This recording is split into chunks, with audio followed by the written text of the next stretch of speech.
Sweeney's Clothing pregame show continues as we go around the horn with today's starting lineups. Brought to you by Genoir Towing and Recovery. We'll go around the horn. The starting lineups brought to you by Genoir Towing and Recovery. When you need a tow, call Genoir 394-6068. That's 394-6068. For Genoir Towing and Recovery.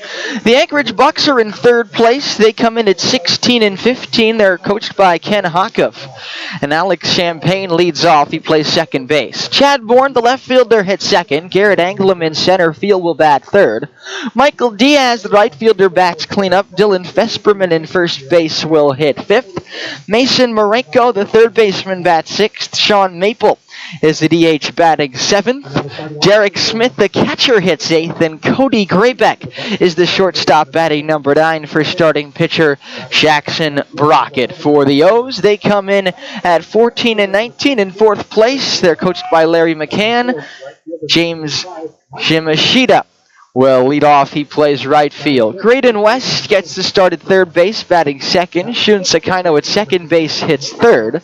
Noah Hennings will be the left fielder. He bats cleanup. Chase Catafias bats fifth, and he's the DH. Casey Burnham got game 2 off yesterday until his fateful cameo as a pinch runner, but he's in center field batting sixth. Dalton Bowling, the first baseman, bats seventh. Trey Becker, the shortstop, will bat eighth. And Carson Seaman gets the start at catcher batting number 9. National Anthem now will bring it back for the first pitch next on ESPN 1140, 96.9 FM. And RadioKenai.com. Well, we've all heard a lot about unplanned pregnancies in the last few weeks, and whatever your thoughts might be on this issue, there is a way to prevent worrying about it ever again. Okay, guys, if your family is complete or you just have no desire to father children, then a vasectomy is a perfect, easy solution. Race, just keep it in break until the national anthem ends. I went a little. I didn't realize it's not. And you'll get to I hadn't started yet. What's that? Just keep it in break till the national anthem ends. It hasn't started yet, though. Surgery and aesthetics. That's okay. Thanks. Sorry. To schedule this quick, minimally invasive procedure. Summer is here, and Alaska Trailer has the latest outdoor trailers for your great summer adventure. Alaska Trailer has everything you need when it comes to new trailers or truck beds. Now they're open at their brand new location on K Beach Road. Come take a look at their dump trailers, equipment trailers, deck overs, tilts, utility, enclosed trailers, and truck beds. Now is a great time to pick up that new trailer or truck bed you've always wanted. Alaska Trailer between the Duck Inn and Trinity Greenhouse on K Beach Road. They're here on the peninsula to serve you. When you've been involved in a car accident, getting healthy is the most important thing. Having an advocate that can go out and get a full and fair recovery for you should not be something that you have to worry about. When people have been injured and suffered catastrophic injury or huge medical bills, other insurance companies can come and try to reduce your recovery. It's imperative to have someone that knows how to fight with these insurance adjusters look out for your interests. At Earhart, Elsner and Cooley, we want to add value to your case to ensure a maximal, fair recovery. The housing needs of post-9/11 veterans and their families is a growing challenge. Veterans and their families face a range of issues, including foreclosure, burdensome housing costs, underwater mortgages, and homelessness. We know there are significant obstacles to veterans in finding suitable housing, and that veterans under the age of 30 are 4 times more likely to be homeless. Chris Hughes, branch manager with Home State Mortgage, is passionate about our vets, and she welcomes the opportunity to use her skills to assist in any way she can. Chris Hughes, branch manager with Home State Mortgage, 260-5400. Home State Mortgage, NMLS 189-191. Chris Hughes, NMLS 117-949. Hello, I'm Marty Hansen, owner and manager of Eyewear Express. Nice brand new glasses from Eyewear Express. Everything is crystal clear. You have them a month, and the lenses look like you snagged them out of the Kenai, all scratched up. Well, at Eyewear Express, you can get those lenses.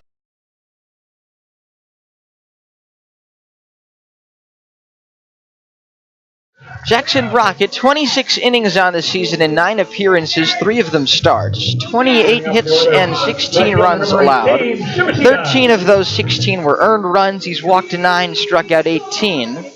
1-4 with an ERA of 4.50. That's a run every 2 innings. Lefty on lefty to start the game for the Oilers offensively as James Shimashita steps in and he takes the pitch down low for ball 1. Shimashita comes in, leading the Oilers with a .333 batting average and a .467 OBP. And he takes a strike here on the outer third. Yamashita scored 15 runs for the Oilers this season. He's driven in 8. He's been consistent at the top of the lineup, and he grounds this one toward first base, fair over the bag.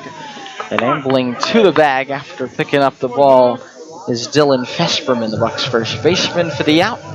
3 unassisted, 1 out, nobody on here in the bottom of the first. And Braden West will bat. West batting .269 with a .380 on base percentage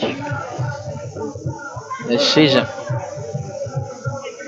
For the Bucs, their defense, Dylan Fesperman is the first baseman, Alex Champagne at second. First pitch to the right-hand batter, West, is inside and low. Shortstop is Graybeck. The third baseman is Mason Mareko. Chad Bourne in left. Garrett Anglem in center. Michael Diaz in right. Derek Smith doing the catching for Jackson Brockett, the left-handed pitcher from Nebraska. 1-0 is fouled away to the right and out of play. Walden Bros can customize just about anything but specialize in clothing like t-shirts, crops, tanks, hats, and more. Visit them at waldenbros.store or call them today at 907-394-5510. 1-1, making ball, another foul off to the right, and it's 1-2 on Graydon West. He'll be followed by Shun Sakino. Hennings and then Catafias would be after that. Bottom of the first, 2-0 Bucs. 1 out and nobody on. Here's the 1-2 to West. It's down and in. 2 balls and 2 strikes.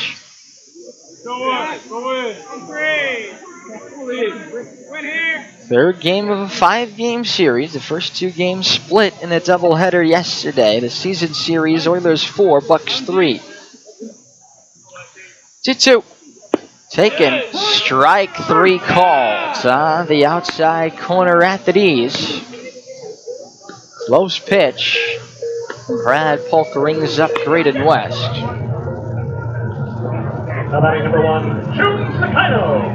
Brad Polk, pretty sure you get a consistent and a good strike zone. He's the chief umpire in the ABL. By all accounts, best strike zone by most accounts as well. Seen him behind the plate for the 3rd time this season. Sakino, it's a foul ball off toward the left, toward the Bucs bullpen, into the Bucs bullpen. No balls and a strike. Shun's got his batting average over 300 for the first time this season. After a good day at the plate yesterday, the 0-1 is on the outside corner, a strike, 0-2. Sakino yesterday had 3 hits and 2 walks in the 2 games, raising his batting average to .304. 0-2, counted away, 1 ball and 2 strikes.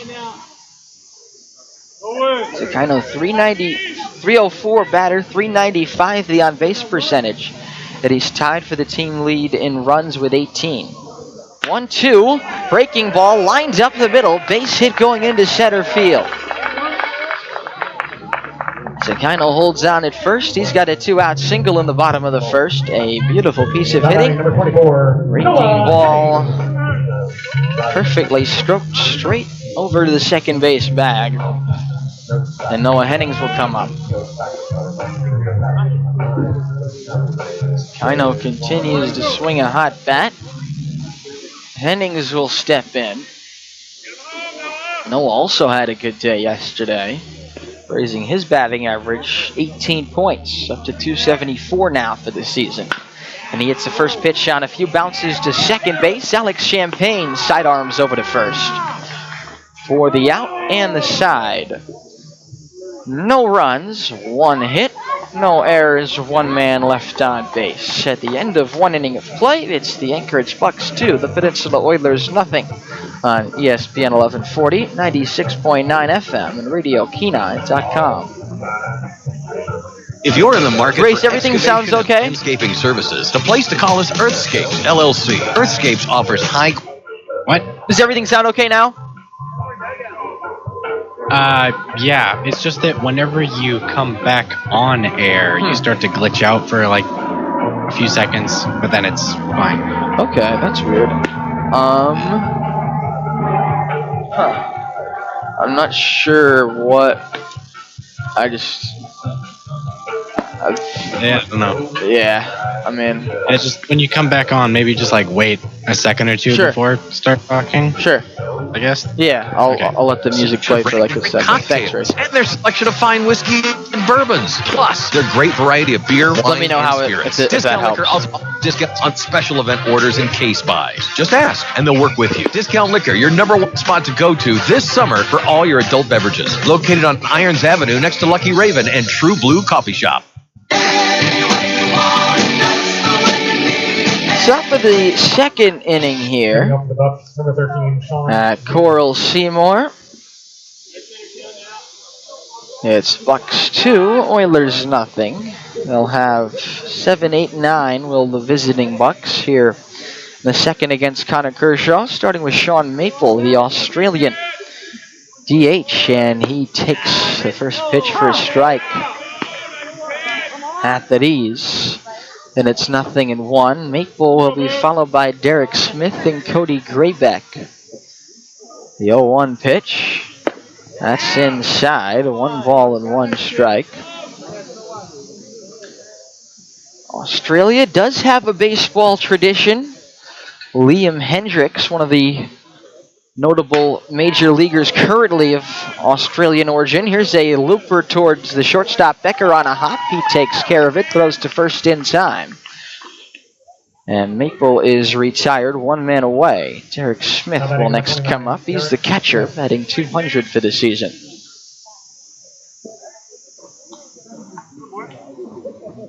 So 2-0 Bucs, 1 out, nobody on here. In the top half of the second inning, Brad Polk exchanging balls with Connor Kershaw.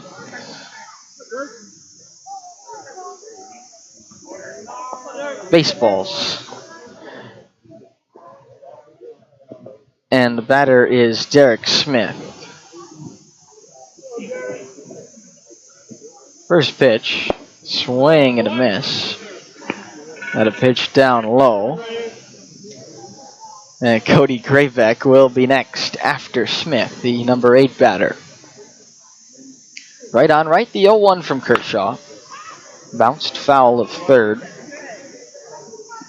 Past the Bucs dugout on the third base side, and a return toss. I don't know if that was Brad or if it was Carson Seaman. Throw going into center field.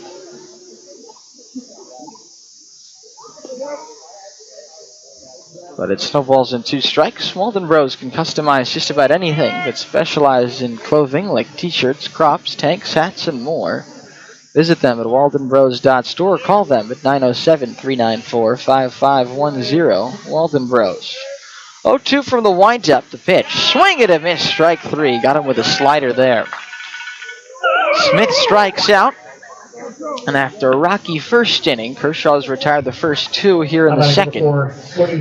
Cody Graybeck will come up, and he's just a 176 batter, left-hand hitter. Number 9 batter for the Bucs. The shortstop. Kershaw works from the first base side. Full windup with no one on base. And there's a ball high, 1-0. Kershaw stands off to the side. Holds the tan glove in front of his face. Kicks and delivers. It's outside. 2 balls and no strikes. Bucs now have the lowest batting average in the ABL as a team, .240. 4th at on-base percentage at .349. 3rd in slugging at .354. 2-0 is in for a strike, and it's 2-1. He scored 152 runs in 31 games, about 5 runs per game, a little less than that. 2-1, head on and missed. On a pitch low, and it's 2 balls, 2 strikes on Cody Graybeck. 2 outs and nobody on. Oilers down 2-0 here in the top of the second. Kershaw's 2-2. Raking ball on the ground, foul of first. That's the Oilers dugout. Still 2 balls, 2 strikes on Cody Graybeck. Looks like a pretty good crowd for this Saturday evening game. Beer garden full as it should be. The 2-2. Fouled off to the left, and it's still 2 balls, 2 strikes.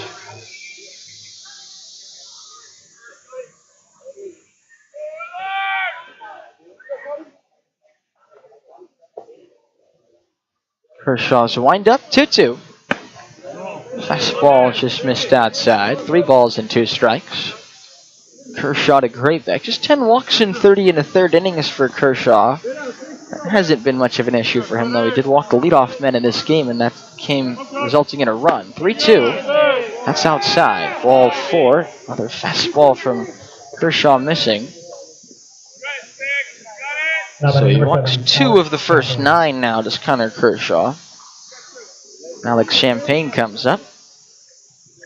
He's thrown 3 leadoff walks in first innings of the series and scored all 3 times. That's pretty remarkable, especially for a team that scored 3 other runs in the series. Left-hand batter now with a runner at first and 2 outs. Bucs a 2-0 advantage in the top of the second. The pitch to Champagne is fouled at the plate off Brad Polk. And Seaman, they check on each other, but everyone's okay. No balls and a strike.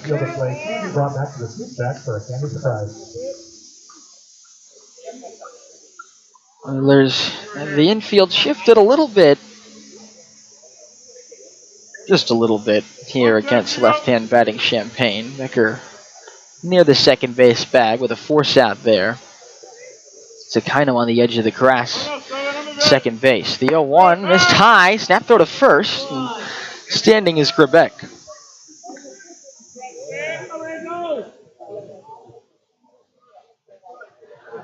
For the Bucs, they have their head coach Ken Hockhoff coaching third base, and Zach McLeod, assistant coach, is their first base coach. 1 ball and 1 strike. Here's the pitch. Popped up, left side, west over, and it's into the bleachers, a souvenir. 1-2. If you catch a foul ball at Coral Seymour, you're of course more than welcome to keep it. You can also redeem it for some goodies at the concession stand.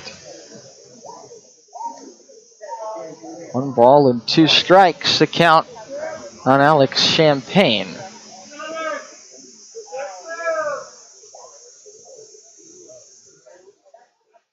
Well, 1-2, runner goes, swinging a fly ball, well hit toward right field, headed toward the corner, it gets down, Shimashita cuts it off and then slips in front of the warning track, throws to Sakino, he will not make a relay throw home. Greatbeck comes around to score from first. On at second with a 2-out RBI double is Alex Champagne. The Bucs extend their lead. It's 3-0 here in the second.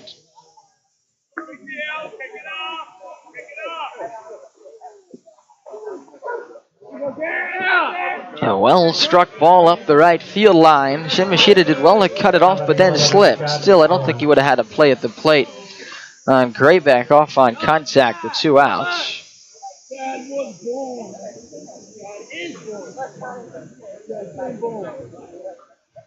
And the batter now will be Chad Bourne. 2 outs and a runner at second, and he grounds the first pitch just foul of third. No balls and a strike. 3-0 Bucs, top of the second. 2 outs and a man at second base.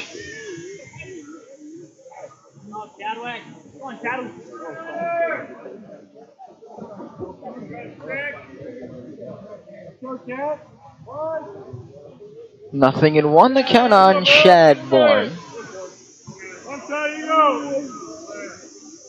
Pitch swung on, looped down the right field line, but foul.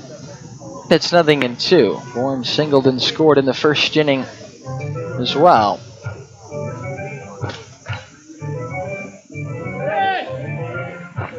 Overcast, 61 degrees here at Kenai.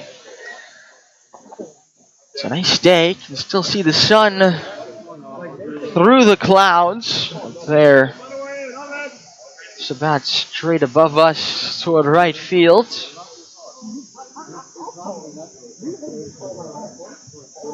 All balls and 2 strikes on Chad Bourne, a 282 batter for the season.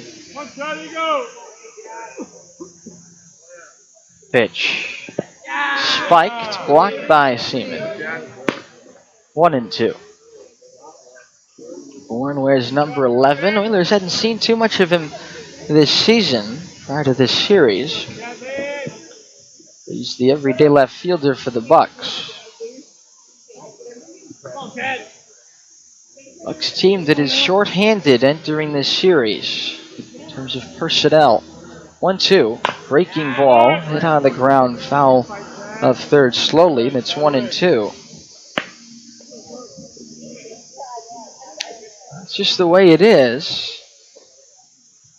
Oilers also a little bit short-handed, but with more depth available, especially out of the bullpen, than the Bucs the remainder of this series. 1-2, breaking ball, bounced, and it hit Bourne in the batter's box. That's toward third, but a foul ball, and it's 1 ball, 2 strikes. If it hits you, if it bounces straight up and then hits you in the batter's box, that's a foul ball. If it takes more than 1 bounce and hits you over any fair territory, then you're out. 1 ball, 2 strikes on Bourne. Here's the pitch. Fastball low. Good location from Kershaw. 2-2. Champagne, the runner at second, being held on by Sakino, the second baseman. Bucs lead the Oilers 3-0 here in the second inning. On 2-2, Bourne swings and hits one down the left field line. It's a fair ball over the bag. Rounding third, turning for home as Champagne will score easily. Bourne pulls into second just ahead of the throw from Hennings. He's got a laser from that left field corner. But it's an RBI double for Chad Bourne. Back-to-back doubles for the Bucs with 2 outs in the second inning. They've scored 2 now in each of the first 2, and they lead 4-0. How about number 26, Garrett England? Champagne scoring from second. He's now scored twice. Anglem, the batter. He had an RBI ground out his first time up, but a really nice play by Trey Becker. 4 runs on 4 hits now in the second inning for Anchorage. Pitch to Anglem is ripped toward the left field bullpen, into the bullpen. No balls and a strike. 4-0 Bucs. Top of the second. 2 outs. And Bourne's the runner at second base.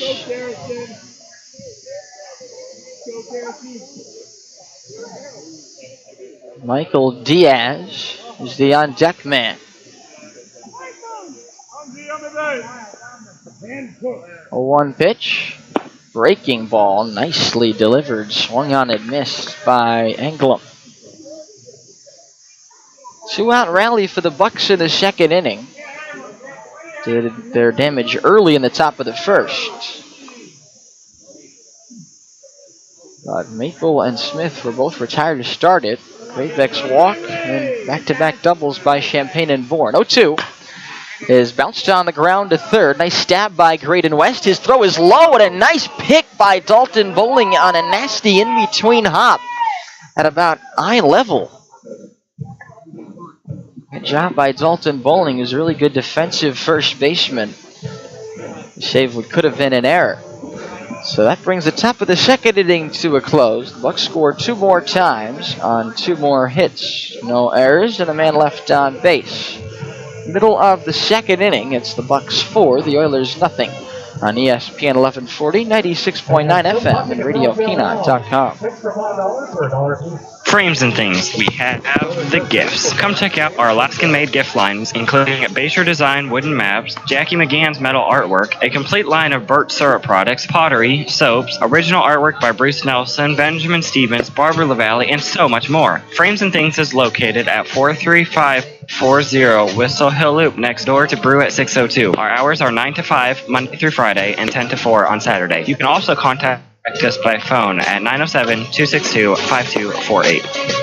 Odyssey Family Practice is your local occupational health provider. We provide many services in one convenient location, including pre-employment exams, DOT physicals, drug and alcohol testing, 24/7 on-call services, and more. We're flexible, and we always work hard to meet the needs of your company. For top quality occupational health services on your schedule, choose Odyssey Family Practice. Call 907-313-4569 to schedule an appointment. Or find us on Facebook. Odyssey Family Practice. Epic healthcare for your company. Leading off for the order, number 11. Chase Catafias leads off for the O's in the bottom of the second inning. He's the number 5 batter. As the DH, 5, 6, and 7 for the O's in the bottom of the second. They trail 4-0. Jackson Brockett's first offering to Catafias is a strike called on the inside corner, 0-1.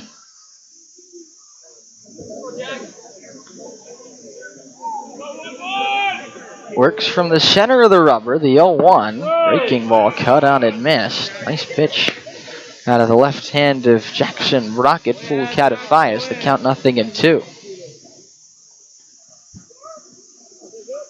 Catafias taps the plate, wears number 11 with an open stance. And the 0-2. Fastball. Caught up to it, foul off to the right side and out of play. Walden Bros can customize just about anything but specialize in clothing like t-shirts, crops, tanks, hats, and more. Visit them at waldenbros.store. Chase batting .220 for the season. And a pitch is down and in. 1 ball and 2 strikes.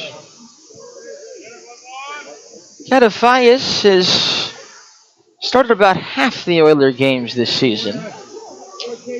Some at DH and some in left field. The 17th start in the 34th game, exactly half. He flares this one toward the right field line, over and not getting there is the right fielder Diaz. Catafias stops at first with a leadoff single.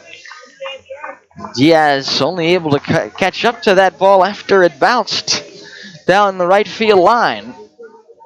And Chase Catafias has the Oilers' second base hit of the game. He's at first for Casey Burnham. Now batting number 4, Casey Burnham.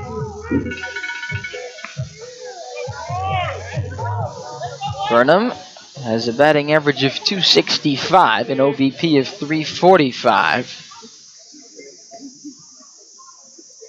Played an unfortunate role in yesterday's game.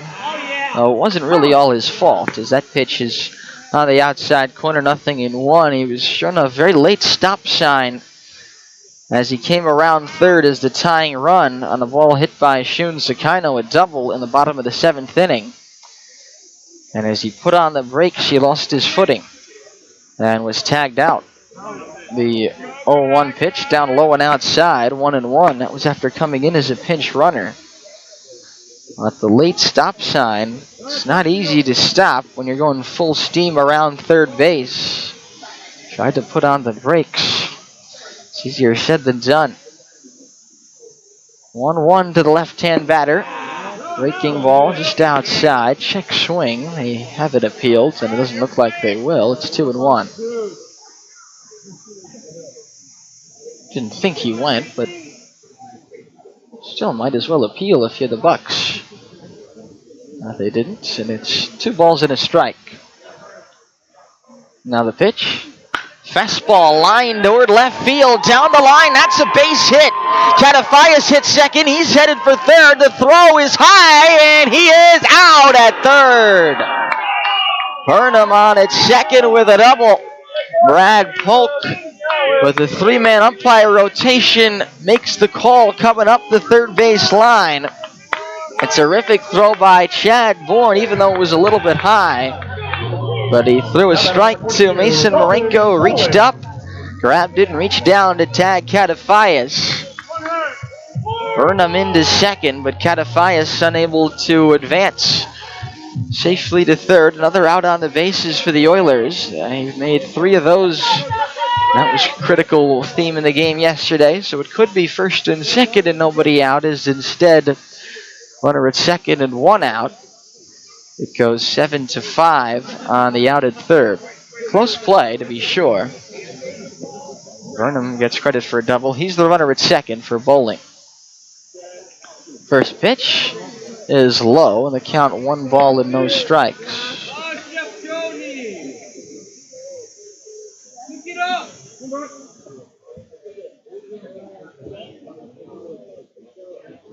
One and 0 the count on Dalton Bowling. He's batting .158 for the season. Right-hand hitter, 1-0. Down and in. Nice sliding stop by Smith, and the count 2 balls, no strikes.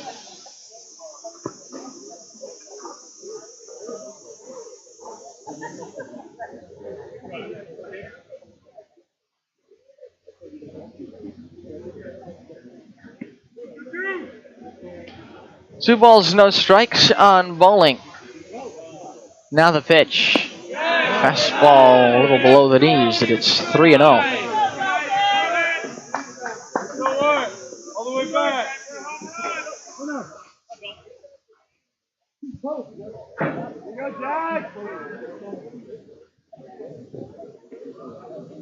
3-0 the count on Bowling. Now the pitch. Taken on the outside corner, and it's 3-1.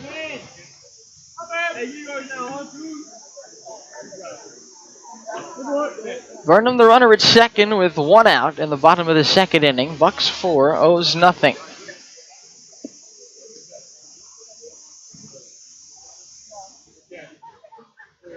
(3-1) to Bowling. Foul back to the screen, and it's 3-2. Bowling, 9 runs scored. He's driven in 13 runs on the season, which is 1 behind Casey Burnham for the Oilers team lead. Power hitting first baseman, corner infielder from San Jose State. The pitch. Fastball just outside, ball 4. That's a pitch that I think it's safer to take with an umpire like Brad Polk behind the plate. And you trust him not to miss that one. Just a couple of inches off the outside corner. Maybe with a different umpire and a less predictable strike zone, that's one where you have to protect. But a good eye by Bowling on 3-2. First walk allowed by Jackson Brockett, and Trey Becker will be the batter. Becker went 2 for 7 yesterday, the 2 games of the doubleheader. He's a .280 hitter for the season. 2 on, 1 out in the bottom of the second. And the pitch, fastball fouled away to the right and out of play, 0-1.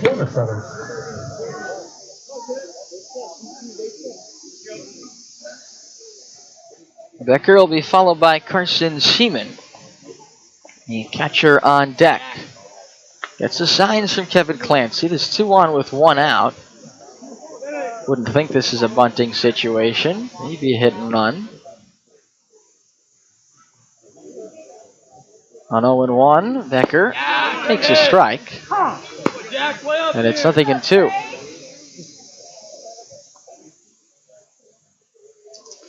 Trey has struck out 28 times this season. He struck out 4 times between the 2 games yesterday. Behind of the count here, 0 balls, 2 strikes. Jackson's pitch. Down and in. Nice sliding stop by Smith. 1 ball, 2 strikes.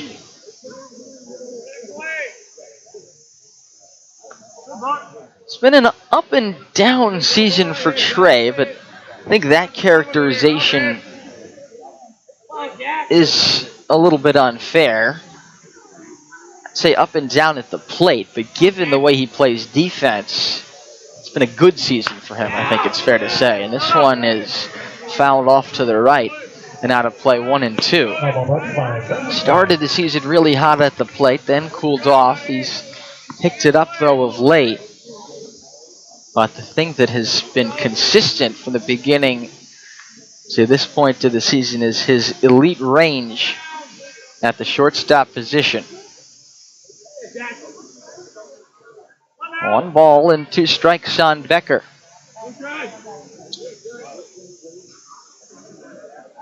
And here's the pitch. It's strike 3 called at the D's on a fastball. Good pitch by Rocket. Second strikeout for him, and now 2 outs for Carson Seaman. Seaman, one of the Oilers' 3 two-way players. He catches and he pitches. He's catching today. He should be scheduled to pitch the series finale on Monday. He's a .250 hitter this season with a .400 on-base percentage. 2 on, 2 out, a big spot. And he swings at the first pitch, breaking ball, fouls it behind, and it snowballs at a strike. Burnham, elite speed, he's the runner at second. Bowling is the runner at first. 2 outs in the second inning, and a 4-0 deficit for the Peninsula Oilers. Oilers in white, Bucs. Oilers in white and red, Bucs in black and yellow today. But 0 ball, 1 strike pitch. Fastball, a strike. That I thought might have been off the inside corner by an inch or 2. That's what Carson Seaman thought. Red doesn't tend to miss too many calls a game, but I think he might have missed that one. It's 0-2 on Seaman.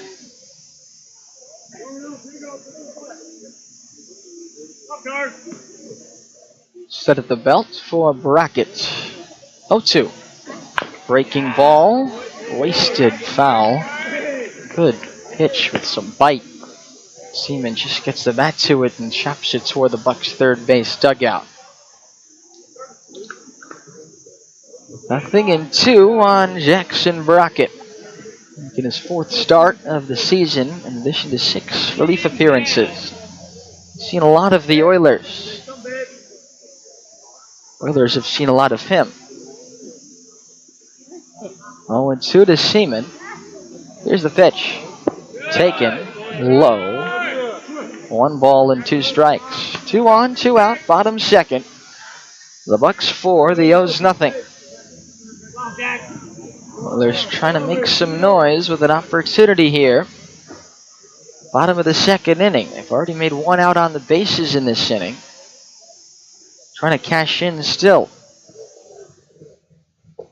Lefty on righty, 1-2. Swing and a miss, strike 3. On a breaking ball low. This one just a bit lower than the last one that Seaman was able to waste. 3 strikeouts now, exactly 1 time through the order for Jackson Brackett. And he's thrown 2 scoreless. No runs on 2 hits. With 2 men left on base. At the end of 2, it's Anchorage 4, the O's nothing. On ESPN 1140, 96.9 FM, and RadioKenai.com. Hey Siri, where should I go to eat today? You should go eat at Senior Ponchos. Yeah, I like going there every now and then. Don't try and fool me. I see your truck at Ponchos every day. At Ponchos, you can enjoy their margaritas, chipotle, carne asada, and chimichangas. So, Siri, where are we going to eat? Senior Ponchos. Siri, say that again? Senior Ponchos. It's senior, not senior. Either way, we're going there right now. Senior Ponchos, located on the Sterling Highway in Soldotna. Is buying, refinancing, or renovating a home in your future? Hi, I'm Diane Durfee with Prime Lending, and I'm here to help you achieve your homeownership goals through our simple and hassle-free home loan process. I'll be by your side delivering personalized service, professional guidance, and timely results on the way to your ideal home loan. So call me today at 907-690-3811 because with Prime Lending, the right home loan starts here. Diane Durfee, Production Manager, NMLS 759439. All loans subject to credit approval, rates and fees subject to change. Prime Lending, a Plains Capital Company, NMLS 13649, Equal Housing Lender.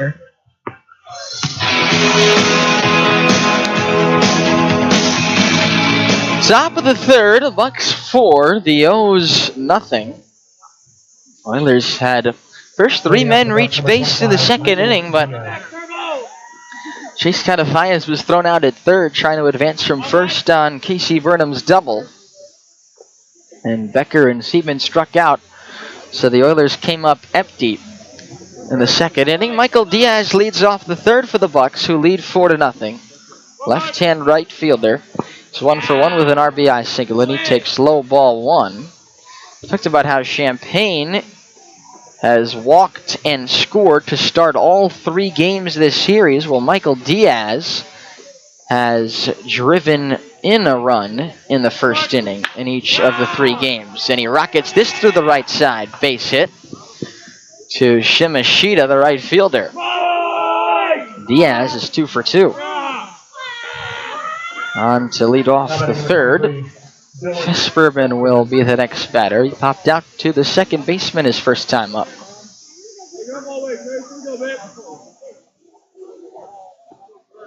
Dylan Vesperman, the first baseman for the Bucs. He's a .263 hitter on the season.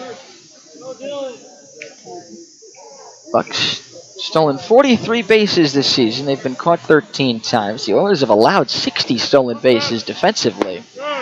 Only thrown out 12. This one's outside, and it's 1 ball and no strikes. But of the Oilers catchers this season, there have been 4.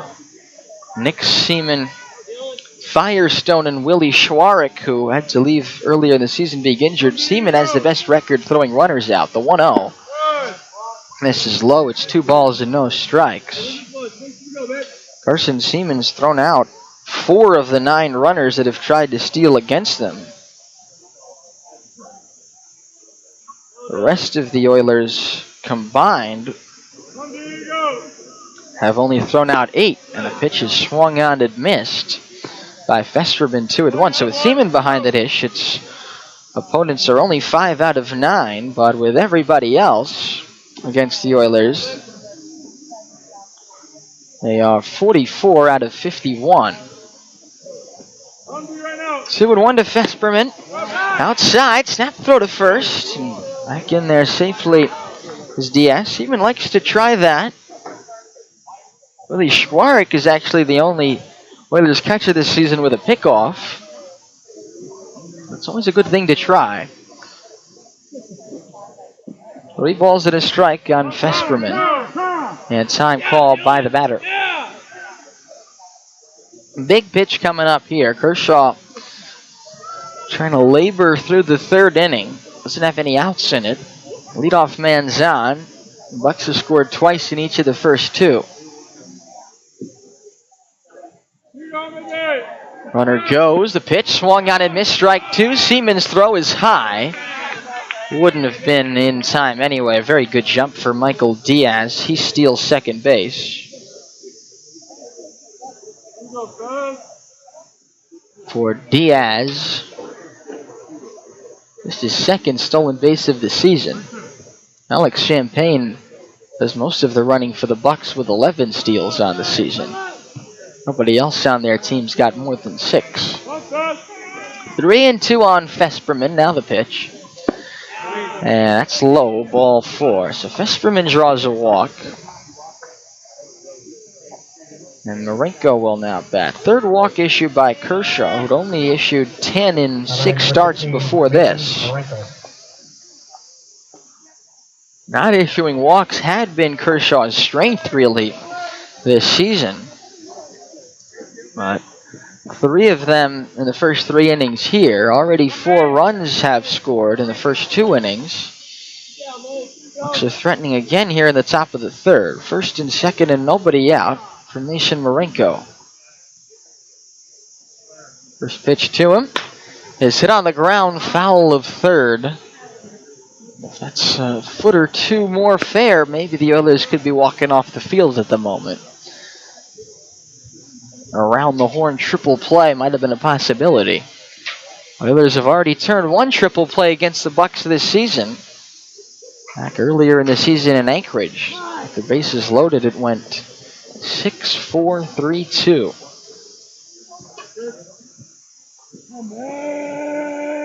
Nothing in 1 on Marenko. Now the pitch. Taken down and in. A ball and a strike.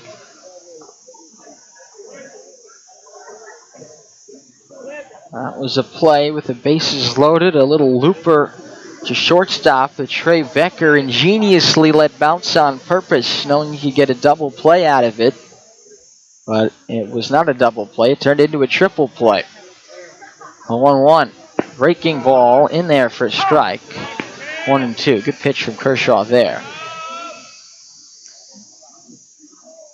After the 6-4-3 double play, here Alex Champagne tried to score from third after initially holding up on the line drive and was out at home. 1-2 to Marenko. Breaking ball, fouled off to the right now to play. Still a ball in 2 strikes. Walden Bros can customize just about anything, but specialize in clothing like t-shirts, crops, tanks, hats, and more. Visit them at waldenbros.store. Call them today at 907-394-5510. 2 on with 2 out, a 4-0 Bucs lead at the top of the third. I should say 2 on with nobody out. 1-2. Breaking ball, that's down and in, and it's 2-2. Marenko struck out his first time. He'll be followed by Maple and Smith. This is 6 in the order right now for the Bucs. Diaz, the runner at first. He singled and stole. Fesserman at first. He walked. Still no one out in the top of the third. 2-2, right on right. The pitch is swung on, lifted to right field. That's a base hit.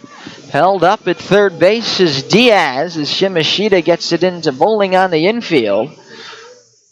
No runs in yet, but the base is loaded for the Bucs. No one out here in the top of the third. Now batting number 13. They've scored 2 runs in the first, 2 runs in the second. They're looking at potentially an even bigger inning here in the third. Sean Maple will bat now with nobody out and the bases loaded. Not too much pressure, but lots of possibilities. Corners in, middle back. First pitch, swung out and driven out towards shallow left field. Hennings comes in, he can't get there. He'll throw to third. West covers, tags out the runner from second. Besperman, Diaz scores. Maple will get a fielder's choice, 7-5. And an RBI. He's safe at first. That ball just blooped in between Becker and Hennings in left field. So it should be a fielder's choice with a run coming home. Now batting number 29, Derek Smith. Derek Smith will be the batter.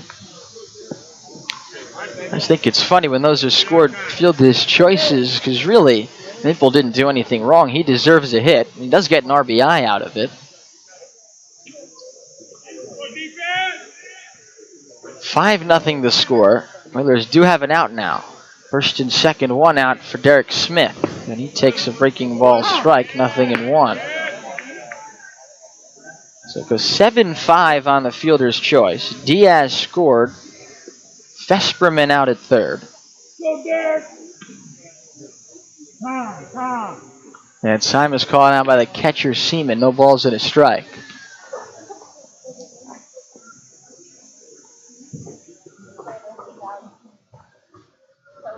Five nothing Bucs. 2 on with 1 out in the top of the third.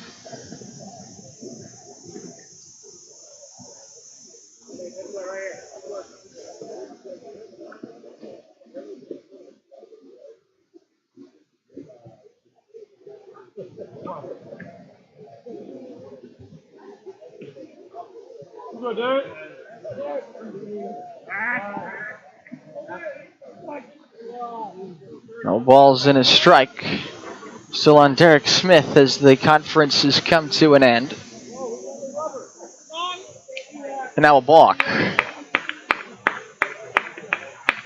And the runners will advance to second and third. Not sure what he did there.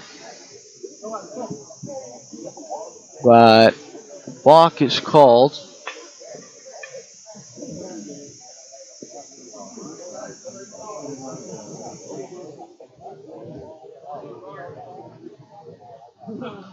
And it snowballs 1 strike. And this one is fly deep to left field. Hennings goes back. It's off the wall. 1 run will score. Around third and scoring is Marenko. And in at second base with a 2-run double is Derek Smith. Marenko scoring first, and then Maple behind him. They were at second and third after the balk. It's now 7-0 Bucs. One out here in the third. Now batting number 4, Cody Davis. So a 2 RBI double there off the left field fence off the bat of Derek Smith. And now Cody Graybeck will bat.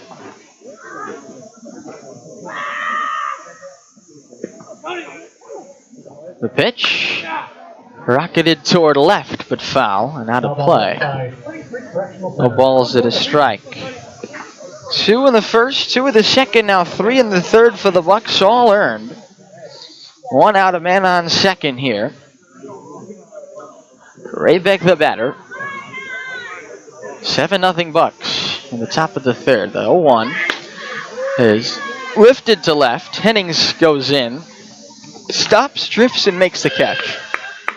For out number 2, and that'll send it back to the top of the order for Alex Champagne, who is 1 for 1 with 2 runs scored, a run driven in, a walk and a double. Chad Bourne will be the next batter.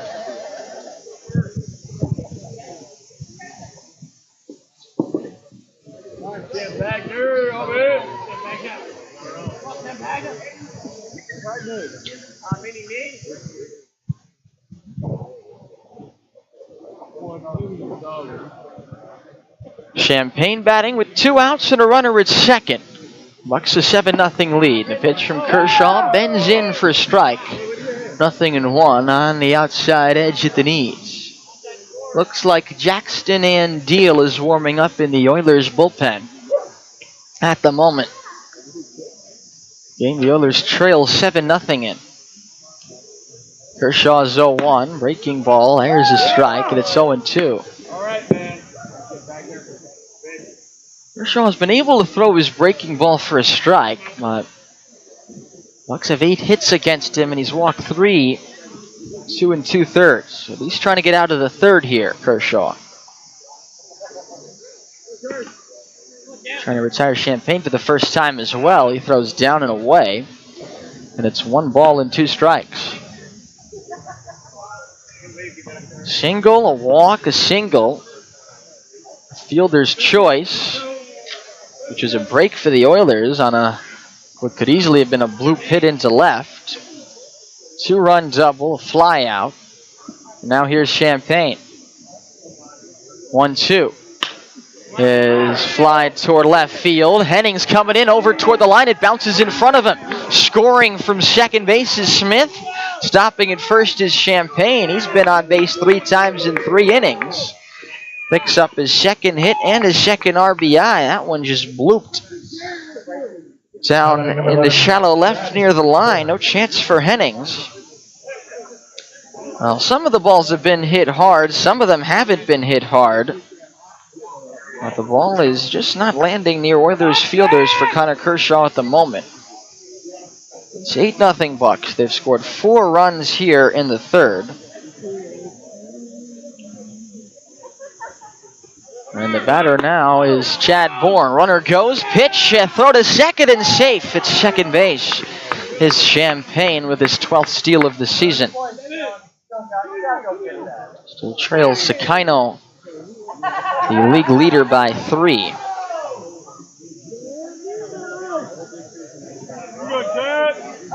Chad Bourne. He's 2 for 2. He's singled and doubled. A run and an RBI. The pitch to him is rocketed toward left down the line. That's a base hit. Rounding third is Champagne. He'll score. Hennings' throw into Trey Becker, and on at second with another double is Chad Bourne. His second double, and it's the second straight inning that the Bucs have had 2 doubles, 4 in the game, but a 9-0 lead for Anchorage. And Anthony Mizrahi will make a visit to the mound. We'll see if Kershaw remains in the game. Oilers had Andeal, lefty, throwing in the bullpen. And Kershaw is going to make way. It's the shortest outing of the year. 3 walks, but he was hit pretty hard. 9 runs on 10 hits. So he makes way after the Bourne double here in the second inning. That makes it a 9-0 Bucs lead here in the third. We'll step aside for the pitching change on ESPN 1140, 96.9 FM, and RadioKenai.com. The fish are running, and you definitely want to get out on the river and enjoy all your Alaskan adventures. Don't let dental problems sideline your fun this summer. Now is the time to get your teeth checked, cleaned, and repaired. Dr. James Julian and his team are ready to help get your dental health in top shape, offering comprehensive services in a relaxed, family-friendly atmosphere. Contact them at 907-283-4857 to schedule your visit today. It's summer. Welcome it with a smile. Hi, I'm Justin Ruffridge from Soldotna Professional Pharmacy.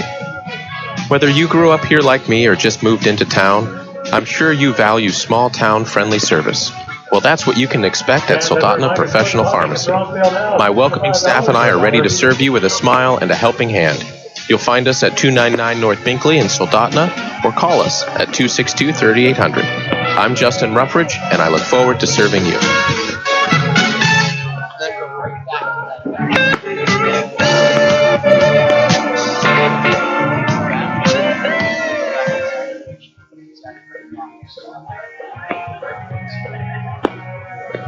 We're back now here. Sorry for the delay. Working on the official scoring here in the press box. But with 2 outs and a runner at second in the top of the third inning, the Bucs have already scored 9 times in the game. Jackson Andeal's the new pitcher. Call to the bullpen brought to you by Peninsula Pumping, your local homegrown septic pumping company. When you need to get your septic pumped, give your bullpen sponsor a call. Peninsula Pumping, 907-262-5969. Jackson Andeal's the new pitcher. He takes the place of Connor Kershaw, who lasted just 2 2/3. 9-0 Bucs. 1 out, a man at second base. Andeal, a lefty. Incoming freshman at Long Beach State, works in the first base side, and he throws a strike to Garrett Anglem, 0-1. And Deal on the season has made 4 appearances. This will be number 5. 7 1/3, 8 hits, 3 runs, 11 walks, 9 strikeouts. No record, 3.68 the ERA, 0-1. I missed inside, 1 ball and 1 strike. 11 walks and 7 1/3, a high number for Andeal. But he's worked out of jams impressively on a few occasions this season. Inherits a runner at second with 2 outs here. Anglem's 0 for 2 with an RBI, a couple of ground outs. 1-1. That misses below the knees. 2 balls and a strike. Bourne the runner at second, 2 outs, top of the third. Bucs 9, Oilers 0.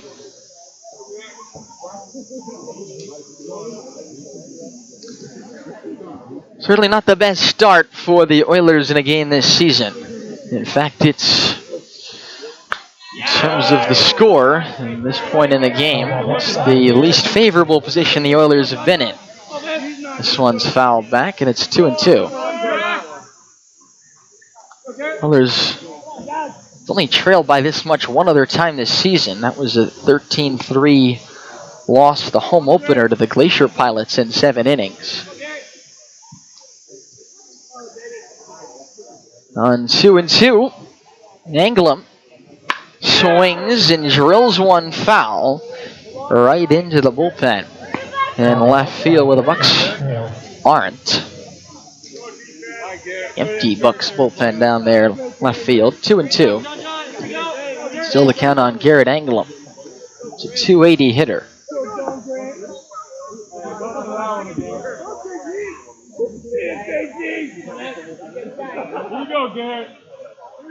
2-2 from Jackson. Breaking ball, line toward the middle, 1 hop. Becker behind second base from the outfield. Grass makes the throw. Trey Becker with another terrific play. It's the second time in the first 3 innings that he's robbed Garrett Anglem of a base hit. But the Bucs wind up batting around in the 3rd inning and scoring 5 times, 5 runs. They came on 5 hits, no errors, and 1 left on base. Middle of the 3rd, it's the Bucs 9, the Oilers nothing. On ESPN 1140, 96.9 FM, and RadioKenai.com. Hot Rocks Asphalt Paving, your local paving company on the peninsula with over 25 years experience, is ready to pave your driveway or parking lot today. Just call 907-420-4729. Need a little spot patched up or have a small project that needs asphalt or paved? Call Hot Rocks Asphalt Paving for a free estimate. 907-420-4729. Hot Rocks Asphalt Paving, a proud sponsor of Peninsula Oilers baseball. 4729. Cocktail or favorite beer of choice and simply just want to unwind? The place to stop is the Vagabond Inn, where you're sure to have lots of laughs, beers, and lots of cheers, plus the best drink. Vagabond Inn is a sports bar, liquor store, and is just a Oh, and NASCAR fans are sure to always have all your NASCAR on weekly, along with cornhole and horseshoes in the back. Check their Facebook page for their weekend entertainment, the Vagabond Inn, located on K Beach Road. James Shimashita. Well, bad here for the Oilers, leading off in the bottom of the 3rd. The Oilers trail by a lot, 9-0. Now, there's one way the Oilers... There's a reason that this game might not be as over as it would appear, and I'll explain why. That's inside to Shimashita, 1 ball and no strikes. Shimashita, Weston Sakino, the top 3 for the O's against Jackson Brockett, who throws a ball here, 2-0. Keep in mind, Brockett has been in the dugout for that entire top of the 3rd inning. So he's got to get back out there now, and it's 2-0. And that one not even close either. Way high, 3-0. So maybe the Oilers' silver lining in that long 3rd inning is they mess with Jackson Brockett's rhythm. Rio to Shimashita. There's a strike on the inside corner. Shimashita grounded out to first his first time up. The 3-1.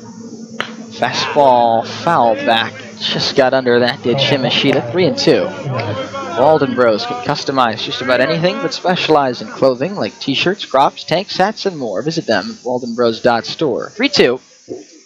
Swung on, grounded to short. Picked up by Graybeck. He bobbles it and loses it.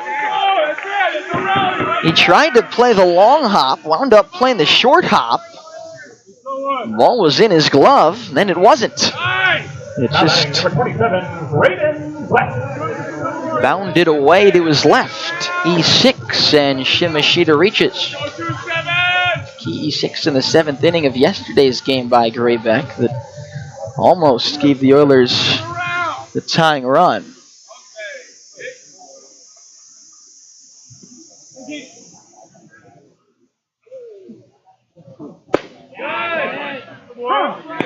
And the first pitch to Graydon West is in there for a strike, 0-1. Runner at first, nobody out. Bottom of the 3rd, 9-0 Bucs. But again, the Bucs have around 7 pitchers coming into this series. Well, they threw 4 yesterday, so those 4 probably aren't available today. Jackson Brockett, the starter. So if that was exactly correct, the Bucs have only 7 pitchers available. They don't really have 2 guys available out of the bullpen. They didn't pitch yesterday. So if the Oilers can get into the Bucs bullpen, might wind up facing a position player, maybe able to score some runs in volume. 0-1. Low, and it gets away from the catcher, Smith. Shimashita stays at first. And Shimashita should probably be at second base right now. But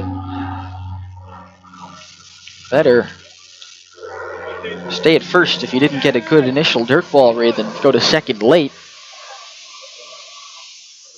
So the 1-1 is swung on and grounded foul toward the third base dugout, 1-2. Yamashita always seems to keep a cool head out there, whether he's pitching, hitting, in this case running the bases.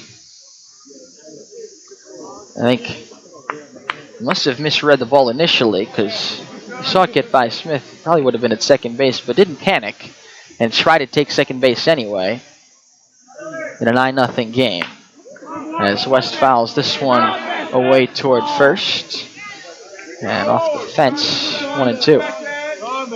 The other aspect of that base running decision by Shimashita is knowing the score. It's 9-0.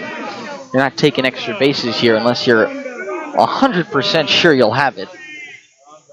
Might have been a situation you'd be 99% sure, but nobody out. Not worth taking the risk.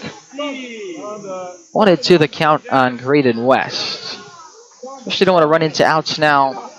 The name of the game is get into the Bucs bullpen. 1-2. Breaking ball, nicely fought off by West. Bent his knee as he swung at that pitch and somehow just did get a piece of it, fouling it back on the ground, 1-2. West struck out looking his first time up. Shimashita at first and no one out in the third. 9-0 Bucs our score. Left on right, the 1-2. Fastball hopped foul and out of play, off to the right. Still a ball and 2 strikes. Go 2-7.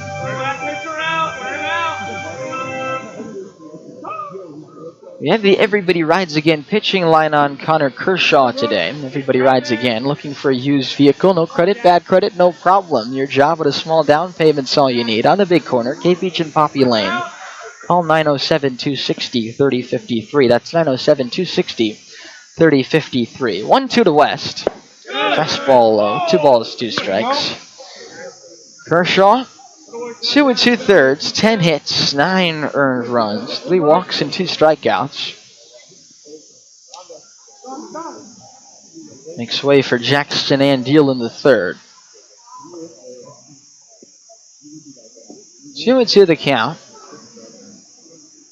Now the pitch. Breaking ball, just got a piece of that, fouling it toward third. 9 hits, that's right. Scoreboard says 10, but I think it's the one by Sean Maple that should be officially a fielder's choice.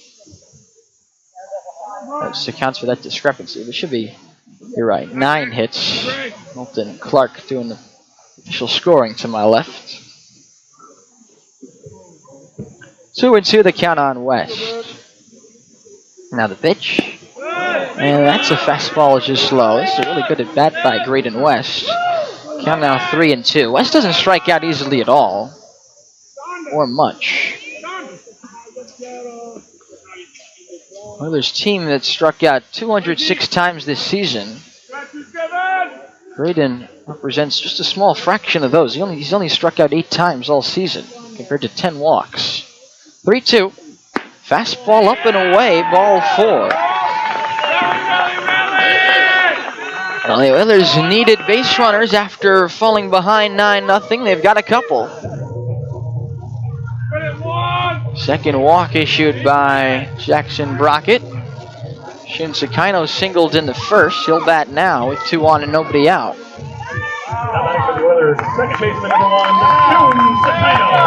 And again, this is a 9-inning game, so the Oilers have plenty of time to come back. We're only in the third.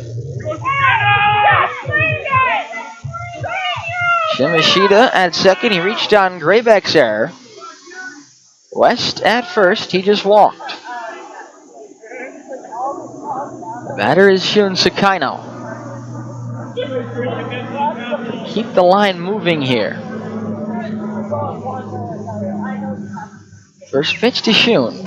Fastball, line to left field. There's a base hit. Shimashita held at third. Station to station for the Oilers. And the bases are loaded with nobody out. Shimashita at third, West at second. Sakino's now 2 for 2, and he's at first. Now batting left fielder, number 24, Well, Noah Henning.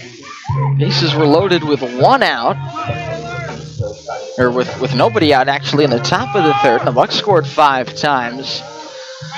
Bases loaded, nobody out in the bottom of the third. Oilers who trail 9-0, a chance to get right back in the game. And it's cleanup man, Noah Hennings at the plate. He grounded out his first time up. An error, a walk, and a single, loading the bases for the O's. So you look for a way back into this game. Oilers have only had 4 home runs this season. Hennings has one of those. The O's don't have a grand slam. Corners in, middle back. First pitch. Breaking ball. Foul back to the screen. 0-1.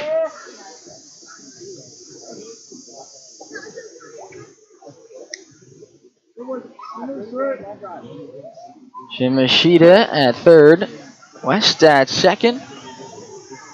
Sakina at first, and nobody out. Bottom of the third, 9-0 Bucs. The 0-1 to Hennings is looped towards shallow center. Coming in is Anglem. He makes the catch. Shimashita does not tag. They throw home anyway. That ball too shallow off the bat of Hennings. He's out. Out number 1 in the inning. A big first out for Jackson Brockett. And Chase Catafias, who's 1 for 1, will bat now. Catafias singled to begin the second, but he was thrown out at third on Casey Burnham's double down the left field line. Vesperman, the first baseman, in on the grass. Marenko, the third baseman, even with the bag. And close to the runner there, Shimashita. Not wanting Shimashita to get a big secondary lead in case of a ground ball. The middle infielders are back. Could end the inning with a double play. Catafias hits one well toward right center. Over in the gap is Anglem. He makes the catch. Both runners will tag from second and third. Shimashita scores. West slides into third. And Sakino hangs down at first. It's a sac fly for Catafias. Gets an RBI out of it and gets the Oilers on the board. It's 9-1. An unearned run is Shimashita, who had reached out an error, comes home to score. The O's at least on the board. With the bases loaded and nobody out, they've got a run in and now 2 outs, runners at the corners. Bucs will have a meeting at the mound. Their bullpen is quiet. They'll get as much as they can out of Jackson Brockett. 2 outs in the bottom of the third, and Burnham is going to be the next batter.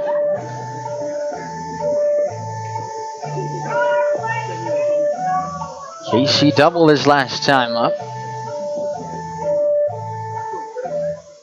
The O's finally able to get on the board here in the bottom of the third. So now the Bucs 9, the Oilers 1. Now batting number 4, Casey Burnham. The Oilers really could have used a base hit with the bases loaded.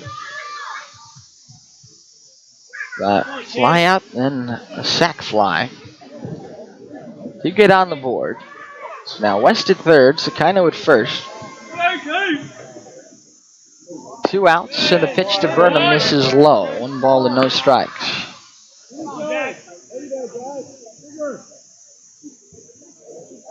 And bowling on deck.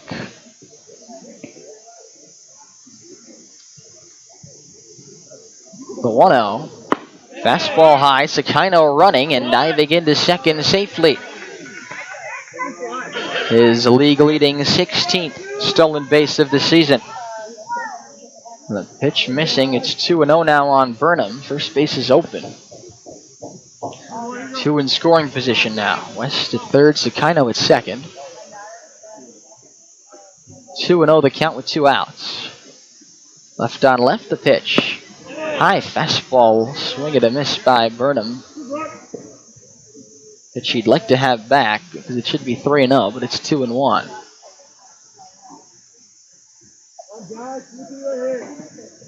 Drive in a couple of runs, Casey Burnham.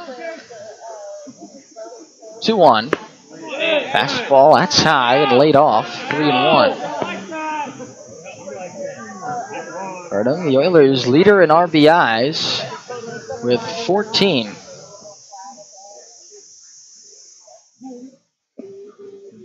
(3-1) here. Now the pitch. Fastball, that's down the middle, a strike. It's 3-2. So a big pitch coming now. Bowling on deck. And Jackson wants to do set his signs. This is a matchup of two will-be teammates. Casey Burnham's transferring to Nebraska for his grad year. That's where Jackson Brockett goes. The pitch is hit on the ground to short. Graybeck charging, takes a chest-high hop, throws to first, and out by a half a step is Casey Burnham as that retires the side. 1 run on 1 base hit, an unearned run, 1 error, and 2 men left in scoring position. At the end of 3, the Bucs 9, the O's 1 on ESPN 1140, 96.9 FM, and RadioKenai.com. The working man store, we got what you're looking for. The warehouse is now open at Sweeney's in Soldotna, located right behind the store. Flannels at $8.47, regularly $16.95. T-shirts $5 to $7, and there's a huge variety. Rain gear on sale at the warehouse, along with socks, jeans, jackets, and outerwear. Everything 30 to 70% off. It's summertime at Sweeney's in Soldotna. It's here at Sweeney's. The Best Shop has immediate openings for CDL drivers and heavy-duty mechanics. The positions are full-time and pay is based on experience. To apply, send your resume to bestmix@alaska.net or drop your resume off at The Best Shop on K Beach Road. The Best Shop has immediate openings. Just send your resume to bestmix@alaska.net or drop off your resume to The Best Shop on K Beach Road. The Best Shop, 907-262-8785. Jackson and Deal back out to work here in the top of the 4th. For the Oilers, they trail 9-1. And Deal got Garrett Anglem to ground out, and a great play by Trey Becker to end the top of the 3rd after 5 runs came home in it. 2 runs in the first, 2 of the second, 5 in the 3rd. For Anchorage, they've got 9 runs on 9 hits, 1 error and 3 left through 3 innings of play. The Oilers are running the 3rd, a run on 4 hits, no errors, and 5 left on base. Oilers left 9 men on base in the 2-1 loss to the Bucs yesterday. But trailing 9-1 here. Diaz, a left-hand hitter, leads off against the left-hand pitcher and Deal in the 4th. The first offering is inside for a ball. See if we can take a look at the out-of-town scoreboard for you. Pilots and the Miners, the other game in action today. Nothing doing there. We'll keep trying some other methods. That's in the dirt. 2 balls and no strikes.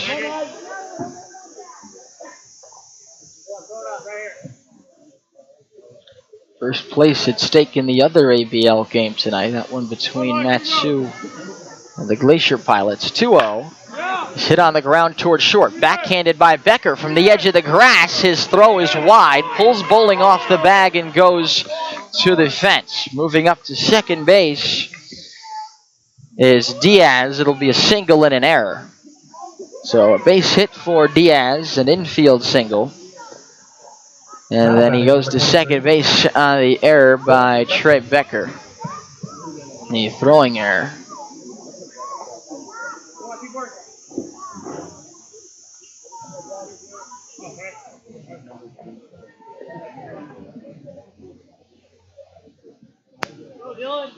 So now 1 error each of this game. That's also a base hit. It's the 10th hit for the Bucs.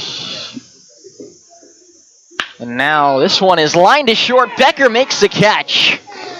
And scampering back to the bag just in time is Diaz. Uncle Diaz is now 3 for 3 with that infield hit. Mason Marenko will be the batter.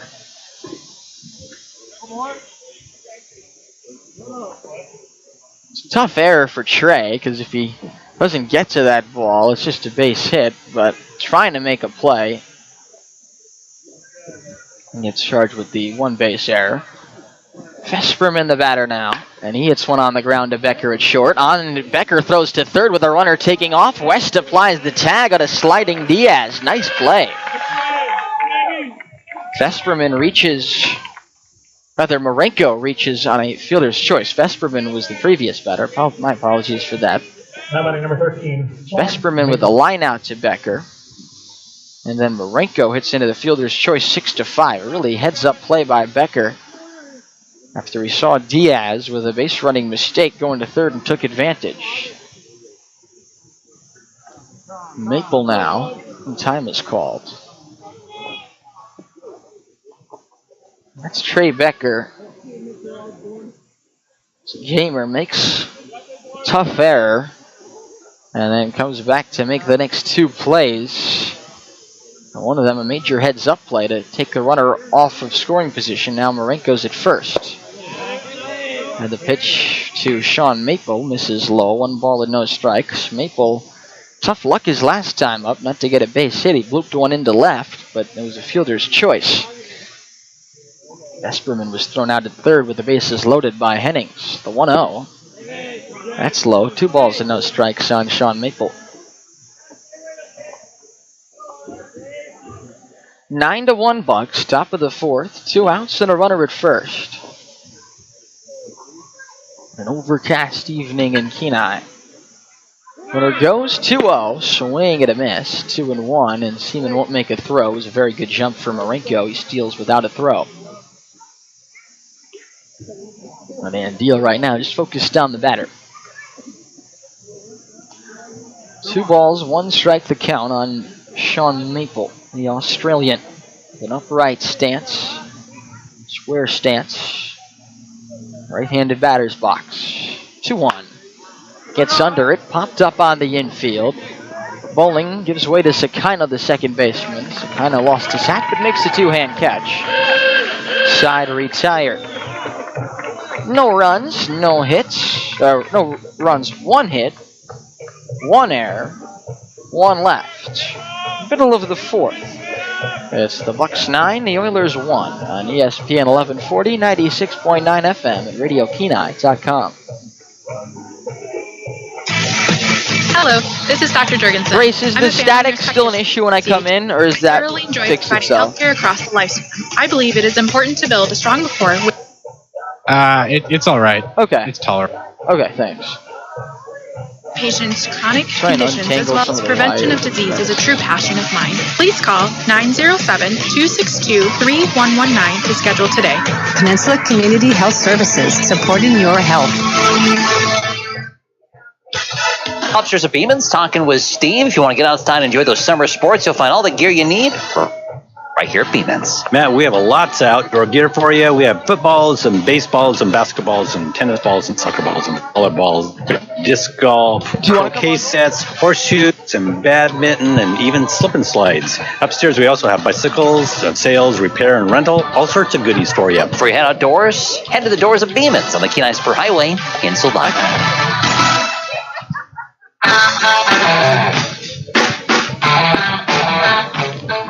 Bottom of the fourth inning, Jackson Brockett is the Bucs pitcher. And through 3 innings, he's thrown 64 pitches. So the good news for the Oilers, they're on track to knock the starter out of the game. Probably wouldn't figure to go too far above 80, but you see if they push him beyond that, given the lack of bullpen depth.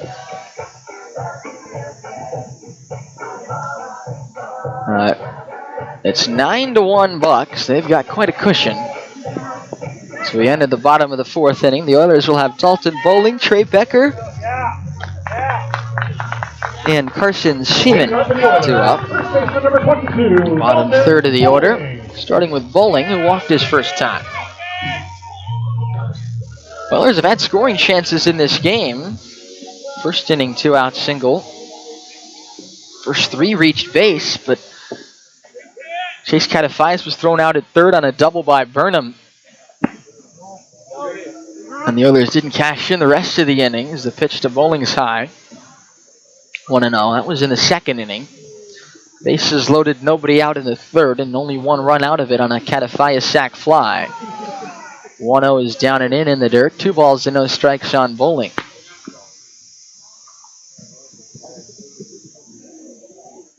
You do have an update from Matt Sue. Thanks, Knowlton.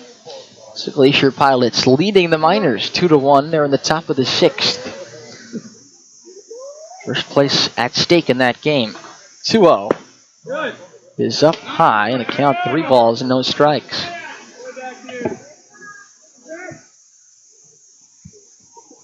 I believe that's the 9th meeting this season between the Pilots and the Miners. The pitch to Bowling is in there for a strike, and it's 3-1.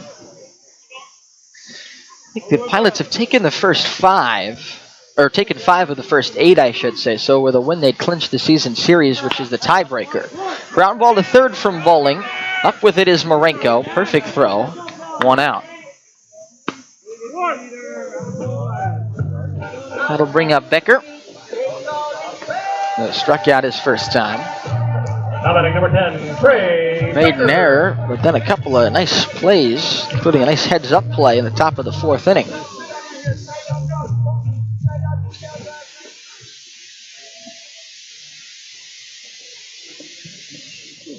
Pitch to Becker, missed inside. 1 ball and no strikes. You can, of course, watch all Oiler games for free on YouTube with our audio simulcast. Peninsula Oilers YouTube page. The 1-0 is inside Becker. 2 balls and no strikes. 1 out, nobody on. Here, bottom of the 4th, Oilers trail 9-1. Becker grounds it to third, waiting for it on the ground. Marenko, his throw, strong and in time. 2 men away in the bottom of the 4th, and Seaman will bat next. Seaman struck out swinging his first time. Now batting number 26. 3 strikeouts so far in the game for Jackson Rocket.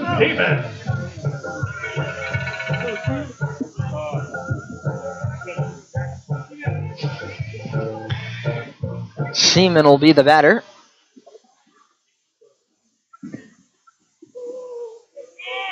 The first pitch to Seaman is in there for a strike.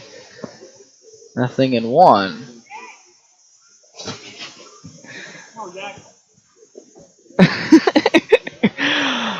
The 0-1 pitch to Seaman is down and in. 1 ball and 1 strike. I guess Knowlton were as the 1-1 to Seaman is popped up, foul and away, 1-2. Walden Bros can customize just about anything, but specialize in clothing like t-shirts, crops, tanks, hats, and more. Visit them at waldenbros.store. Call them today, 907-394-5510. Knowlton and I are repping the Oilers in the Glacier Pilots and Miners YouTube stream chat. 1-2. Hit on the ground toward the tarp in left field. Foul ground, 1 ball and 2 strikes. Always good to let them know that we're out here. Those certainly will have a part to play in the top of the world playoffs against either the Glacier Pilots or the Miners. 1-2. Breaking ball, pulled on the ground, foul of third, and it's still 1 ball and 2 strikes.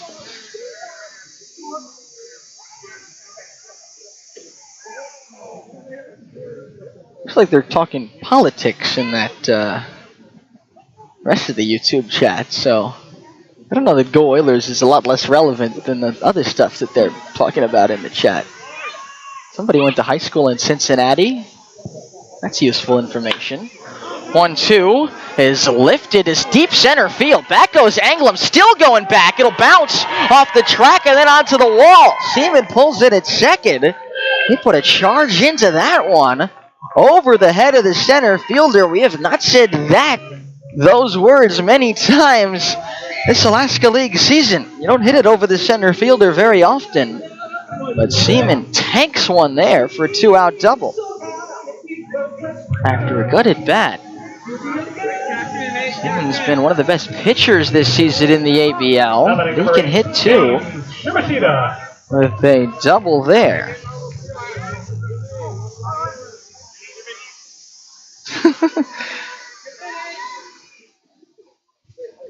The rest of this chat is kind of cracking me up here on the YouTube stream. We gotta get our own chat. We have our own chat page on our YouTube stream as the pitch to Shimashita misses low and outside. Have to investigate.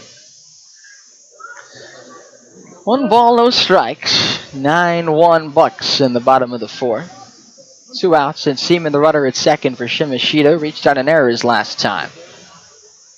1-0. Fastball in there for a strike. 1-1. Still Glacier Pilots 2, Miners 1 in that game. Jackson Brockett's already thrown 80 pitches during the 4th inning.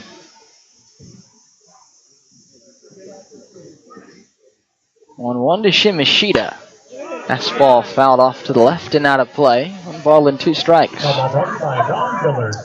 Seaman the runner at second with 2 outs. Millers try to claw back in the right direction. They trail 9-1 here in the 4th. But unlike yesterday, this will be a 9-inning contest.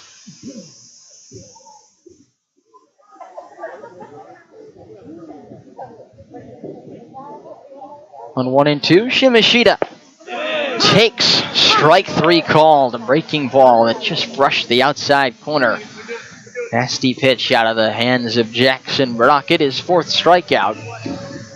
And it retires the side here in the 4th. No runs, a hit, a man left in scoring position. At the end of 4, Bucs 9, O's 1. On ESPN 1140, 96.9 FM, and RadioKenai.com. Alaska Car Shop now has lifetime warranty LED bulbs that are so simple to install, you can do it yourself. They're brighter, and like I said, they're simple to install. You're just replacing your old bulbs. No wiring, no cutting, just simple installation. Stop by Alaska Car Shop today to ask them about their LED light bulbs. Also, check out their upgraded reverse LED light bulbs. These are amazing light bulbs. Alaska Car Shop, helping you light things up. Yikes! That's no way to treat your truck bed. Before you start throwing tools, wood, fishing equipment, four-wheelers, and everything else in the bed of your truck, protect it with Rhino Lining, the best spray-in bed liner available at Rhino Lining of the Peninsula. New beds, old beds, bumpers, tube steps, and other automotive accessories, Rhino Linings of the Peninsula can protect it. We can also spray things for ATVs, boats, and trailers. For more information, call Rhino Linings of the Peninsula at 252-2598. That's Rhino Linings of the Peninsula, 252-2598.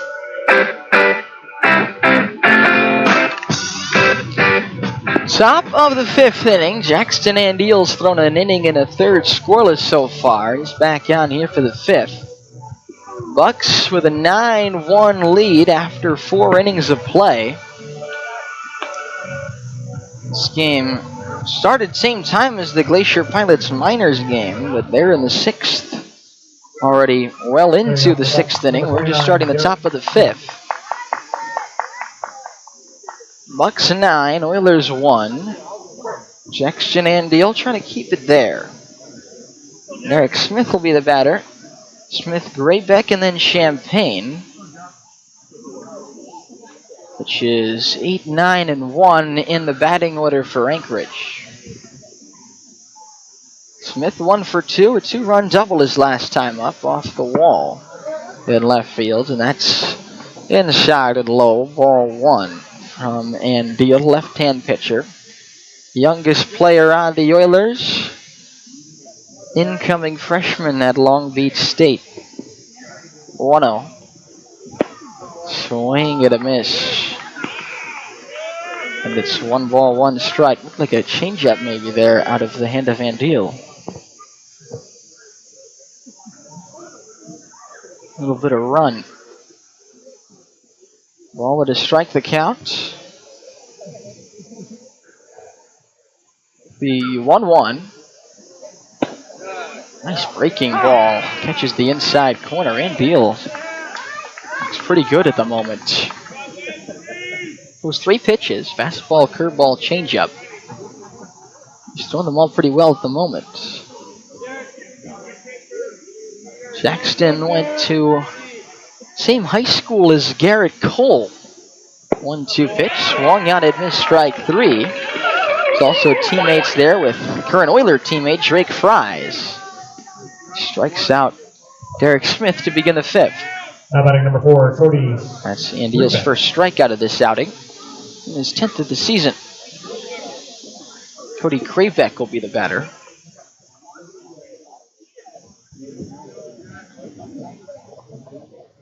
Krabeck, so for 1 with a walk and a run scored. 176 batter, left-hand hitter.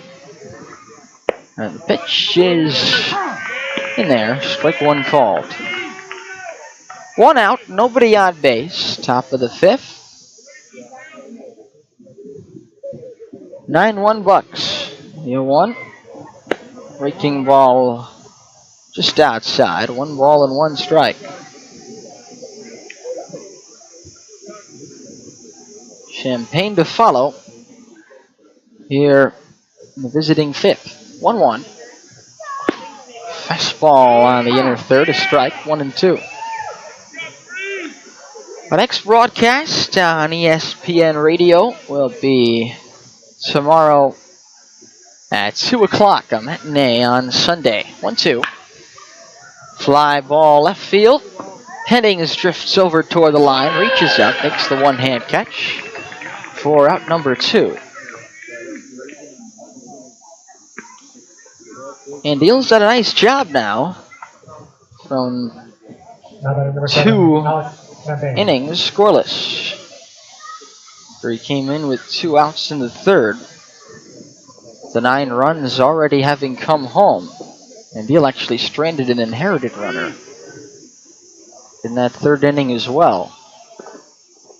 Champagne, 2 for 2, 3 runs scored, 2 runs driven in, a walk, a double, and a single. Batting for the 4th time in the 4th inning.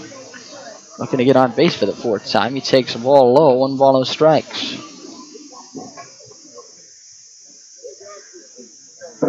Lefty on lefty here. And Deal into the wind, his 1-0. Fastball for strike at the knees. 1 ball, 1 strike on Alex Champagne. And Deal with his heels on the rubber, around the center of it. Kicks off Seaman, turns, right leg kick, the pitch. Fastball on the outside corner at the knees, strike 2. Sexton and Deal looking really good on the mound at the moment. Confident and in rhythm. 1-2. Fastball just dribbled foul at the plate. The ground then off Champagne. Still a ball and 2 strikes.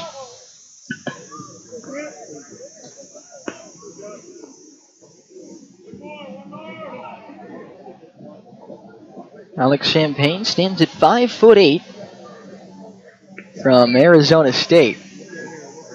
Bolton thinks that would be a generous 5'8". An extra couple inches added on the roster, and he hits one down the left field line. A ground ball the opposite way past the bag. He'll head for second. Hennings with a throw. Sakino didn't quite get the ball before quickly applying the tag. 2-out double for Alex Champagne.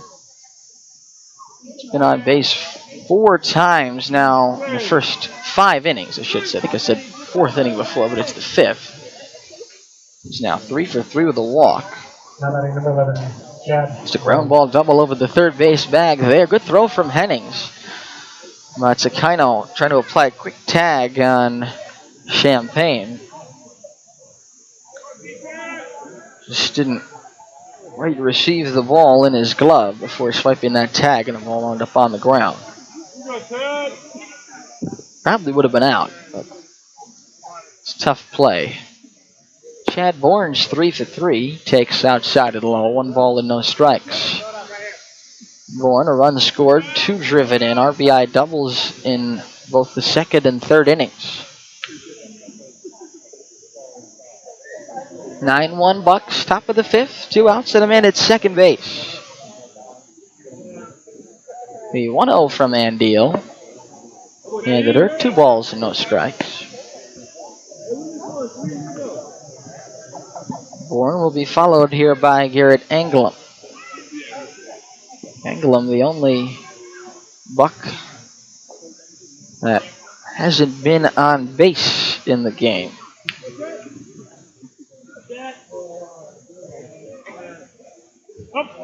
Two out of Bourne. Fastball, big cut and a miss. Bourne looking to get into that one, but it was off for plate away, so he comes up empty, and it's 2 balls and a strike. Chad Bourne, a sophomore at the University of Miami, 6'2", 185.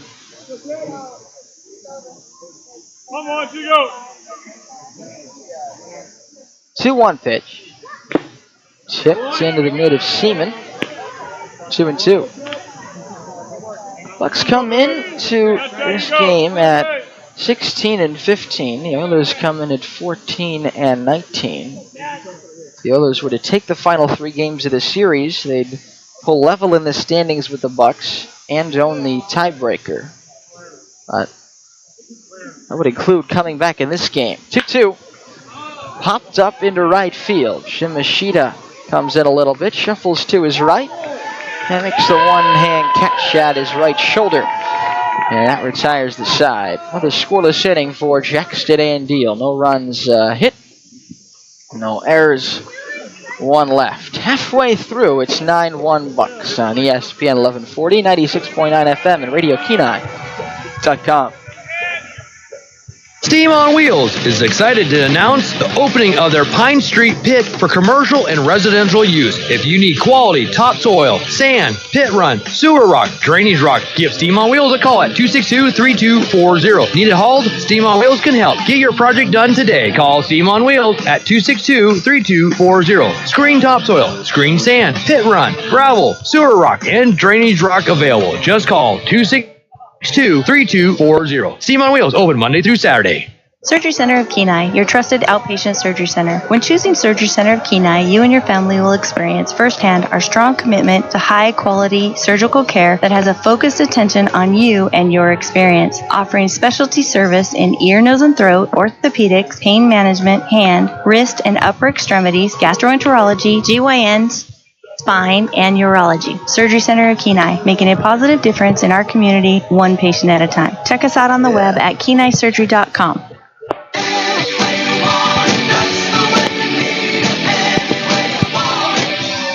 Bottom of the 5th inning. Graydon West, Shun Sakino, Noah Hennings, 2, 3, and 4 in the Oilers batting order. Due up against Jackson Brockett, who's only allowed 1 unearned run through 4 innings of play. The Oilers trail in the game 9-1. Good news is home plate is clean. Thanks, Brad.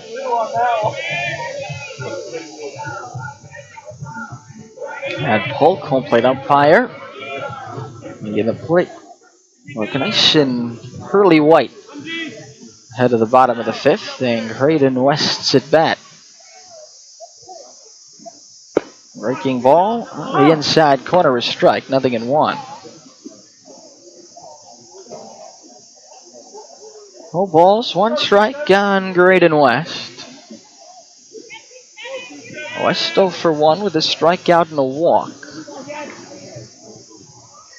0-1, hit on the ground toward third. It's a foul ball over the bag. Called so by Ryan Gill, standing behind third base along the line, 0-2. Walden Bros can customize just about anything, but specialized in clothing like t-shirts, crops, tanks, hats, and more. Visit them at waldenbros.store. Call them today at 907-394-5510. Graydon scored 8 runs out this season. He's driven in 10. The 0-2. Foul back. Still no balls and 2 strikes.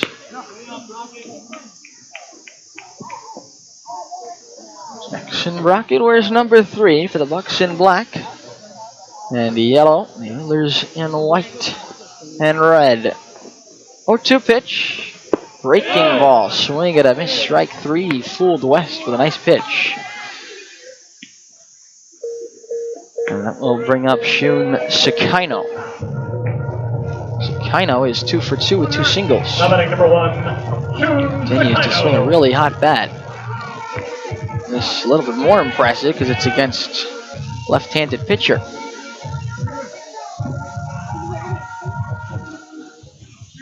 Well, they're putting their 3 lefties first, third, and 6th in the order today. Shimashita, Sakino, and Burnham against lefty Jackson Brockett, and the pitch is a little outside. Ball 1. 1-0. Fastball strike on the outer third. Ball and a strike on Sakino. 1 out, bases empty, bottom of the 5th. Game 3 of this 5-game set. 9-1 the Bucs lead. 1-1. Outside, 2 balls and a strike. The Bucs' magic number for clinching 3rd place ahead of the Oilers. That pitch missed inside, and it's 3-1. Without needing the tiebreaker, the magic number would be 6, as the 3-1 is outside. Ball 4. Sakino draws a 1-out walk. He's on base for the 3rd time. It's the 3rd walk issued by Jackson Brockett, and it sends Noah Hennings to the plate with 1 out and 1 on. So any combination of 6 Buck wins plus Oiler losses the rest of the season would shore up 3rd place for Anchorage. That cement the Oilers' position in 4th place, the last team into the playoff picture. Pitch to Hennings is flied into right central. Hangs up for Diaz, the right fielder. And going back to first is Sakino, now with 2 out. Both Diaz and Englum over for that in right center. Routine fly out off the bat of Hennings, and here's Chase Catafias, who's having a good day at the plate. A single and a sac fly. Wheeler's lone run of the game. His last time out in the 3rd inning with the bases loaded. Sakino, the runner at first, with 2 outs. Jackson's first pitch is a fastball that misses just low. 1 ball and no strikes. Each game the Bucs win in this series shaves 2 off that magic number of 6. For the Bucs to clinch 3rd place in front of the Oilers. The 1-0 missed outside, 2-0. 3rd place. Difference between 3rd and 4th is you travel, instead of the 1st place team, you travel to the 2nd place team for the first round of the Top of the World playoffs. All 3 games would still be on the road. 2-0 on Catafias. High, 3-0. The other benefit of finishing 3rd is that if it happens to be a 3-seed versus 4-seed Top of the World Series, it would be, of course, hosted by the 3rd seed. 3-0 the count on Catafias. Now the pitch. Down and in, ball 4. Couple of walks in the inning. Catafias has had good at-bats all 3 times he's been to the plate. Burnham will bat now. Let's see if the Bucs are going to make a pitching change. For now, just a visit at the mound with Ken Hocuff coming on to talk with Jackson Brockett. Looks like the Bucs just about now are getting a righty loose in the bullpen, but he's got a hoodie on, so I can't tell you who it is. Burnham will be the hitter. He's 1 for 2 with a double. 2 outs, 1st and 2nd in the bottom of the 5th for the Oilers, who trail the Bucs 9-1. There's some station ID here in the meantime. You're listening to Peninsula Oilers Baseball on ESPN 1140 and 96.9 FM. Now batting number 4. KSLD, Soldotna, Kenai, Homer. 2 on, 2 out. for Burnham, who has doubled and grounded out to shortstop. Jackson Brockett looks to get through the 5th and be eligible for the win. Bucs lead 9-1. Realistically, if the Oilers drop this game, their chances of finishing 3rd in the standings are pretty low. Pitch to Burnham. Line toward left field, down the line, a fair ball, kicking up some chalk, headed toward the corner, bounces off the fence. Sakino scores, held at 3rd is Catafias by Kevin Clancy, and Burnham is on at second base with his 2nd double. That RBI comes with this one, his team leading 15th of the season for Casey Burnham. Oilers add another run to get a little closer. It's now 9-2 as Dalton Bowling will bat. Jackson Brockett remains in the game as the pitcher. Now batting number 22. Second and 3rd, 2 outs now for Bowling. Second opposite field double down the left field line for Casey Burnham. Bourne got it in quickly, pulling it off the bullpen fence in the corner to hold Catafias at 3rd. Pitch to Bowling is lined toward the gap in right center field. Diving attempt by Diaz. He gets past him and rolls to the wall. 2 runs are in. Bowling is going to round second and head toward 3rd. They'll get it into Champaign, and Bowling will stop at 3rd with a 2-run triple. The O's are fighting back into this game. It's now 9-4. Catafias jogging home from 3rd. Burnham scoring from 2nd on a ball that Michael Diaz in right field laid out for. And it rolled all the way to the wall before center fielder Anglem. I'm not sure if it was Anglem or Diaz was able to recover and chase it all the way to the wall. But it's a triple for Bowling. 2 extra base hits in a row for the Oilers. Don't really blame Diaz for laying out for that ball, because if it gets down, it's a 2-run single. It's by him, it's a 2-run triple, but it was worth trying to save the runs. Becker hits one toward the left side. Pass Graybeck into left field, a base hit. Bowling scores, and Becker's got an RBI single. Oilers are very much back in this game now. It's 9-5. And it's a 4-run 5th inning for the Peninsula Oilers. All the runs scoring with 2 outs. Oilers journeying back into this game. The Oilers are going to send up a pinch hitter now for Carson Seaman. It'll be Jerry Nix. Pinch hitting from Merced, number 12, Jerry Nix.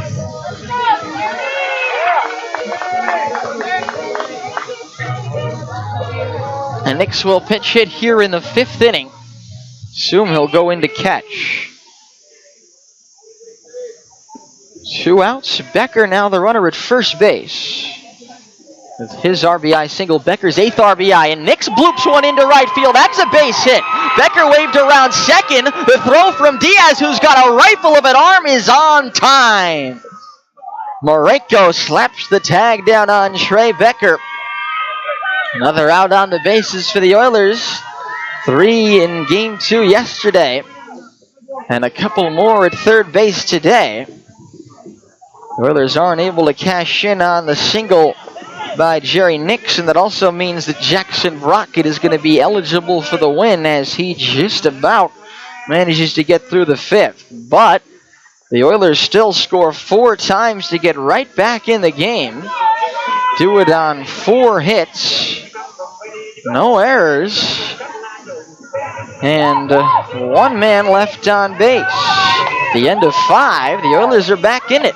Anchorage 9 and the O's 5 on ESPN 1140, 96.9 FM and RadioKenai.com.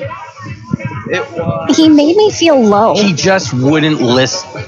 He kept pushing me. I only wanted an oil change. Automotive shop bullying, or ASB, is the leading cause of auto repair anxiety, or ARA. If you're struggling with ARA, Dan's Automotive will service your vehicle in a friendly environment. At Dan's Automotive, the only pressure was in my tires. ASB and ARA are not real things, but Dan's Automotive is a real place located next to Napa and Soldotna. From oil changes to brakes and tune-ups, Dan's Automotive. Advice, not aggression.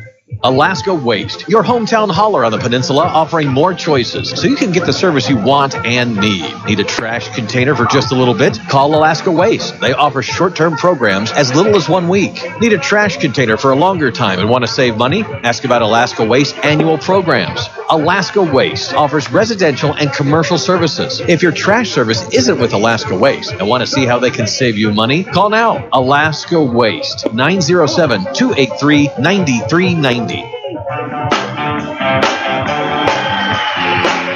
It's the top of the 6th, and a much more interesting ball game than we had going to the 5th. It was 9-1. Earlier it was 9-0, but 9-1, and now it's 9-5.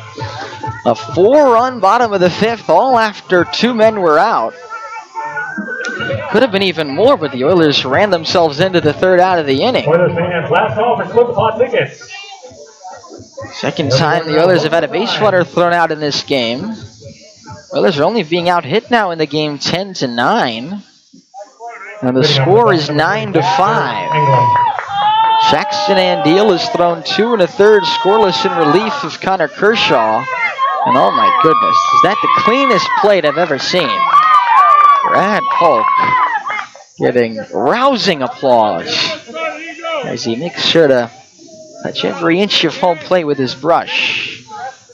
First pitch to Mason Marenko in the 6th inning is fouled back to the screen. No balls and a strike. Walden Bros can customize just about anything but specialize in clothing like t-shirts, crops, tanks, hats, and more. 907-394-5510. It's not Marenko, beg your pardon, it's Garrett Anglem leading off here for the Bucs in the 6th. And he swings and misses at a changeup from Andeal, 0-2. Anglem is grounded out 3 times. Twice on very good plays by Trey Becker. He does have an RBI back in the 1st inning. 0-2. Fastball in the dirt. 1 ball and 2 strikes. Carson Seaman was pinch hit for by Jerry Nix, and so Nix takes over as the catcher now. Otherwise, the defense the same for the O's. Time is called by the second baseman, Shun Sakino. I think there was maybe a baby on the field. Something like that. Everything looks okay. A 1-2. In the dirt. Moves to the backstop. 2-2.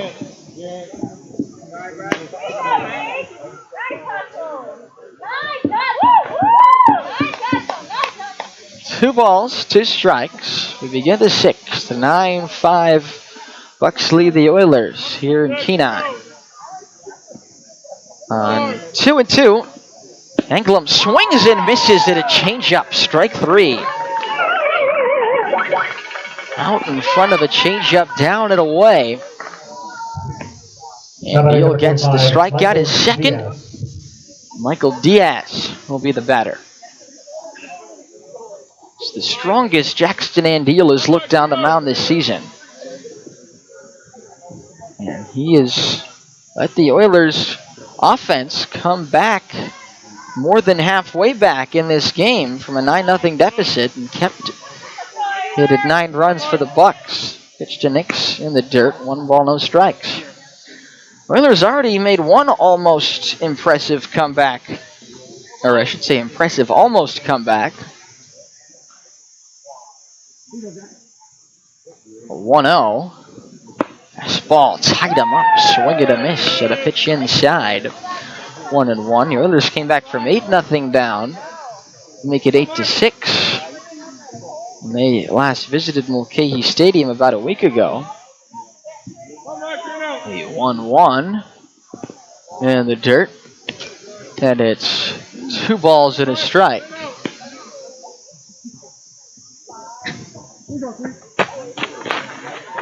Two and 1 the count on Michael Diaz.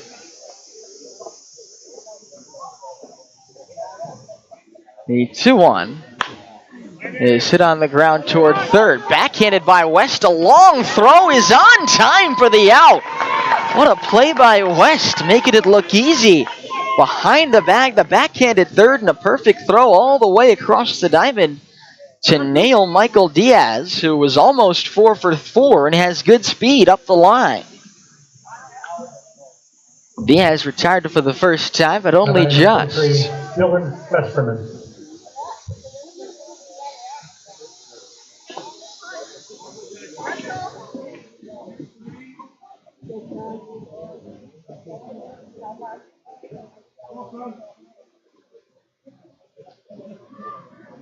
Here's the first pitch to Dylan Fesperman. It's outside. 1 ball and no strikes. It's funny, folks senior to us, and I speak of myself and Knowlton next to me in the press box. The pitch is up and away. 1 ball and no strikes. Sometimes folks speak of dating themselves. I feel like I just dated myself the other way. 1 ball and no strikes on Dylan Fesperman. The 1-0 is in the dirt, and it's 2-0.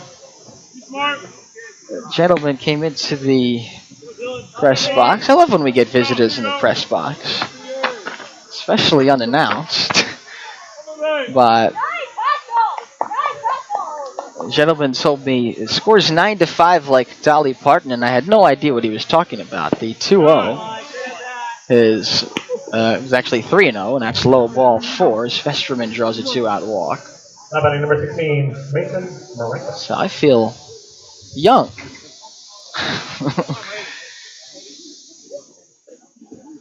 Google helping us out there. Found out that it's a song.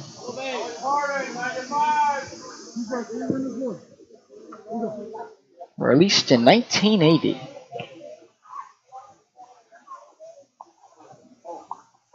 Mason Marenko, the batter, he swings and misses at the first pitch. It's 0-1. I don't remember 1980. It's a long time ago.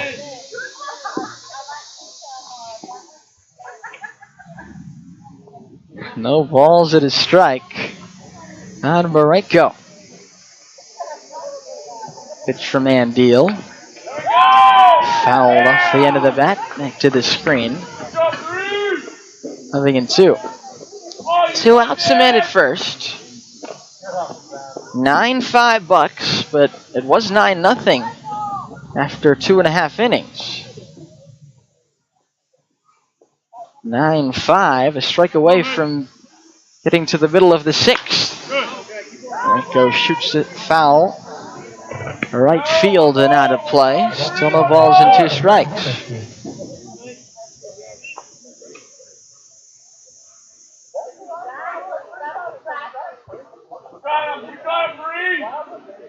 Marenko is 1 out of 3 with a field of his choices last time. The 0-2 is popped up right field toward the seats and foul ground. It bounces foul. And the count 0-2. On Marenko, Sean Maple is on deck.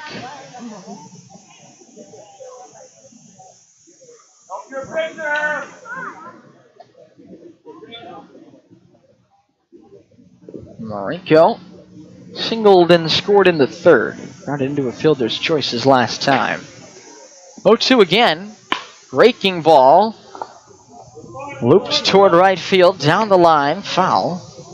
We'll do it again. See if at some point Jackson Andeal decides to try and get Marenko to chase one outside the strike zone. Still ahead in the count, no balls and 2 strikes. There's an Oiler warming up in the bullpen. I think that's Jake Shaver. Runner goes, pitch fouled away to the right. And out of play, still 0-2. Still not a ball yet in this at bat. Several foul balls. 4 of them.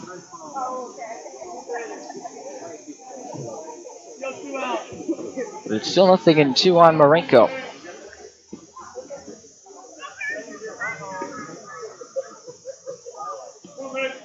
Andeal delivers 0-2.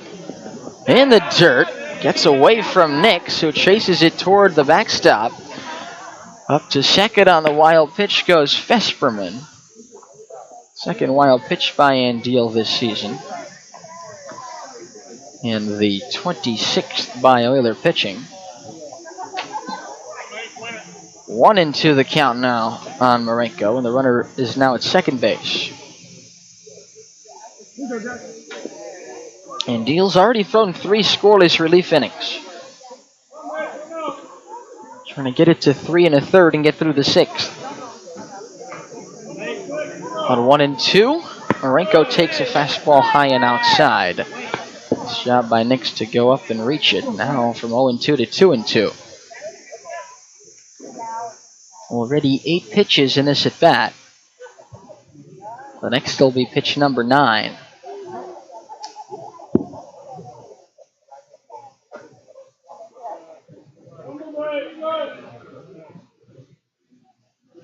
On 2-2, foul back, and we'll do it on pitch number 10.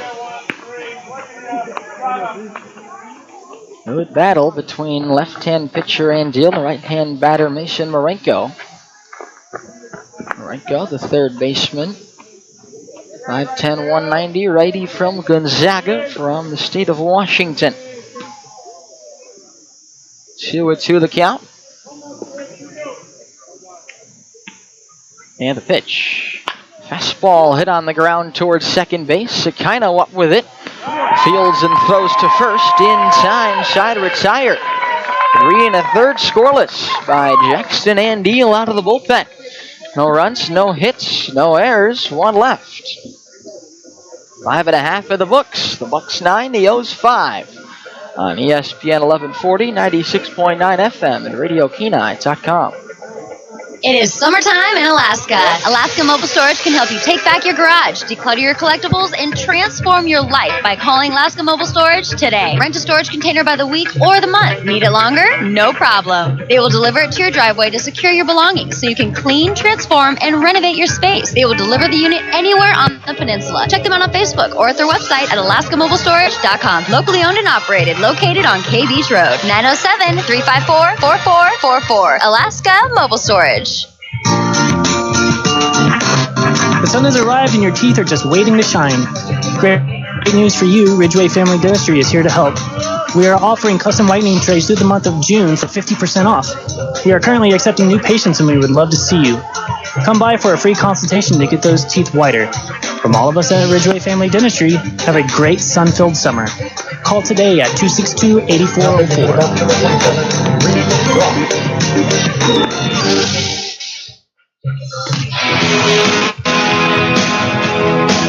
There's a new pitcher for the Bucs, and it's Reed Brock, number 27 for Anchorage. Brock listed as an infielder.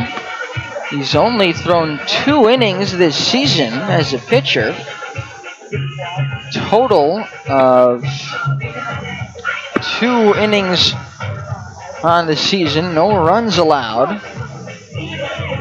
That was almost 2 months ago. He pitched on June 9th in a 13-5 loss to the Pilots. So Reed Brock from Anchorage goes to McMurray University, 5'9", 180 right-hander. Leading off for the Oilers, right fielder number 8, James Shimashita. Will get to work against the Oilers, who already got more than halfway back against the starter Jackson Brocken. 9-5 Bucs entering the bottom of the 6th.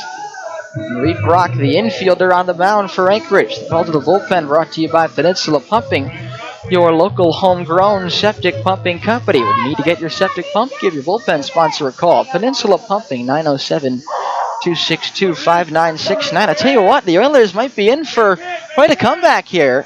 From 9-0 to 9-5, and now position players pitching for the Bucs. First pitch to Shimashita is in for a strike. 0-1. Shimashita, a rare 0-for so far tonight, has reached out an error and scored. The 0-1, breaking ball, swing and a miss, 0-2. Reed Brock wears number 27. Compact right-hand pitcher. Works from the first base side of the rubber. And he throws low and outside. 1 ball, 2 strikes.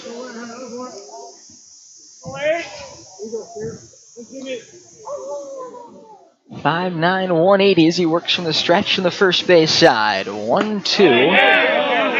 As a check swing. Did he go? No, he didn't, according to the third base umpire, Ryan Gill. They count 2 balls, 2 strikes. Sophomore from Anchorage to South Anchorage High School. 2-2 the count. Now the pitch. Down and in, 3-2. Shimashita's worked his way well back into this at bat. Now the count is full. I'll give you the Everybody Rides Again line on Jackson Brockett in a moment. But first we'll get a 3-2. Taken. Ball 4 upstairs. Shimashita walks. He's on base to begin the 6th. Braden West will step in. He's over 2 and 2 strikeouts. He's also walked. The pitching line for the starter, Jackson Brockett, is brought to you by Everybody Rides Again. Looking for a used vehicle? No credit, bad credit, no problem. Your job plus a small down payment is all you need. Located on the big corner, Cape Beach and Poppy Lane. Call 907-260-3053. Everybody Rides Again, 907-260-3053. Pitch to West is low in the dirt. Smith has no idea where it is, and Shimashita takes second base. That ball was right next to him the whole time. Just in the dirt, so it's a wild pitch.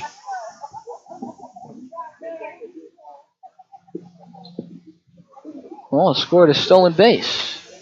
Milton Clark, the official scorer. Well, I guess you're saying he was off with the pitch there. Okay. Here's the pitch to West. It's outside off the glove of Smith. That's going to be a pass ball. No, and Shimashita goes up to third.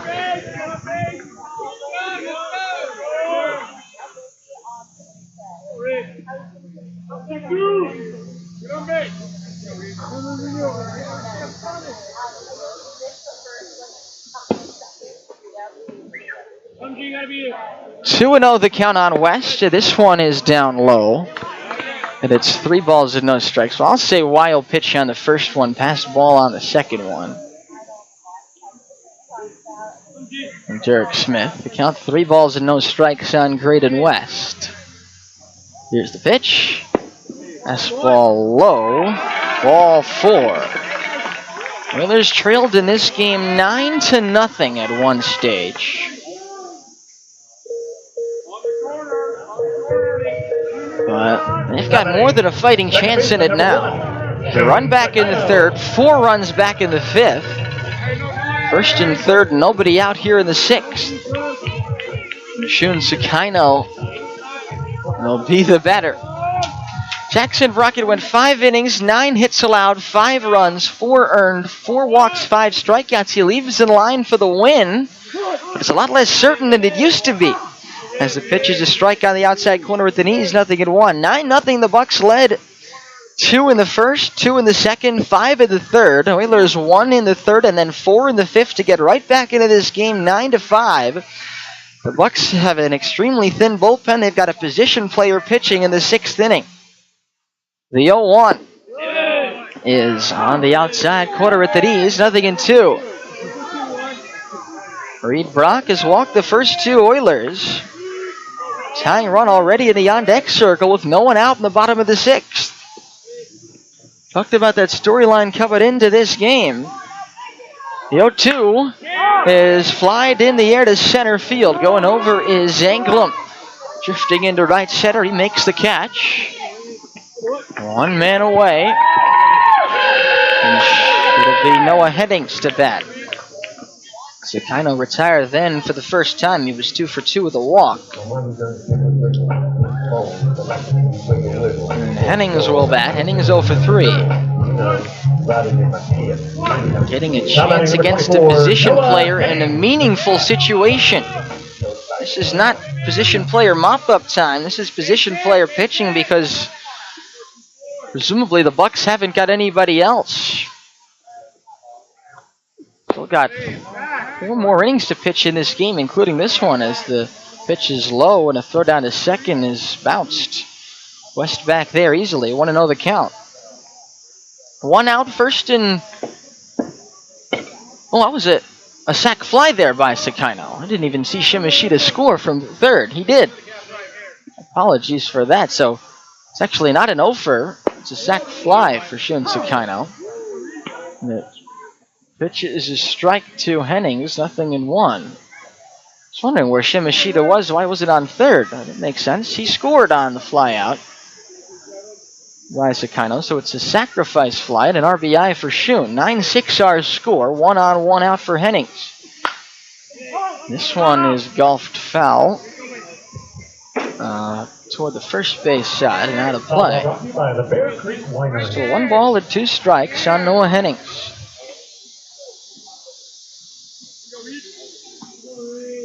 Yamashita's now scored twice in this game. It's 9-6, back from 9-0. This came back from 8-0 to make it 8-6. But Mulcahy against the Bucs. As this one is a comebacker. Stabbed by the pitcher, Brock. He throws to short, one, and on to first. Safe at first is Noah Hennings. Close play. Nice play by Reed Brock, who's at infield there. That's one thing you get with a position player pitching. He can field. He did so nicely there, nearly a double play. West forced out, but Hennings just able to beat it out. So now Hadafias will bat. And Hennings on first base and 2 out. 1-6 on the FC. Hadafias the batter. Chase is 1 for 1, a sac fly and a walk. He takes down low, 1 ball and no strikes. Reed Brock, position player, trying to get some outs for the Bucs. Oilers have a run in on the sac fly by Sakino. And have brought the game to within 3 runs, 9-6. Catafias gets under this one, skies it to shallow right center. Second baseman Champagne dancing out there, and he makes the catch in front of his right fielder Diaz. And the 6th for the Oilers, 1 run on no hits, 2 walks, a wild pitch, a pass ball at a sac fly, no errors. And 1 left on base. Through 6, 9-6 Bucs on ESPN 1140, 96.9 FM, and RadioKenai.com. Well, we've all heard a lot about unplanned pregnancies in the last few weeks, and whatever your thoughts might be on this issue, there is a way to prevent worrying about it ever again. Okay, guys, if your family is complete or you just have no desire to father children, then a vasectomy is a perfect, easy solution. Dr. Alvarez will perform your no-needle, no-scalpel vasectomy in a private office setting, and you'll get to be a hero to your partner. Or, if you're single, it's a great way to break the ice. Call Peninsula Surgery and Aesthetics 262-5111 to schedule this quick, minimally invasive procedure. Summer's here, and Alaska Trailer has the latest outdoor trailers for your great summer adventure. Alaska Trailer has everything you need when it comes to new trailers or truck beds. Now they're open in their brand new location on K Beach Road. Come take a look at their dump trailers, equipment trailers, deck overs, tilts, utility, enclosed trailers, and truck beds. Now's a great time to pick up that new trailer or truck bed you've always wanted. Alaska Trailer, between the Duck Inn and Trinity Greenhouse on K Beach. They're here on the peninsula to serve you.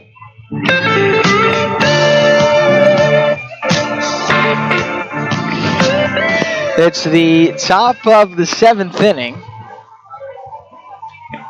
Max Miller comes into the game to the song Goofy Goober. I don't know that song, but that's what Knowlton told me.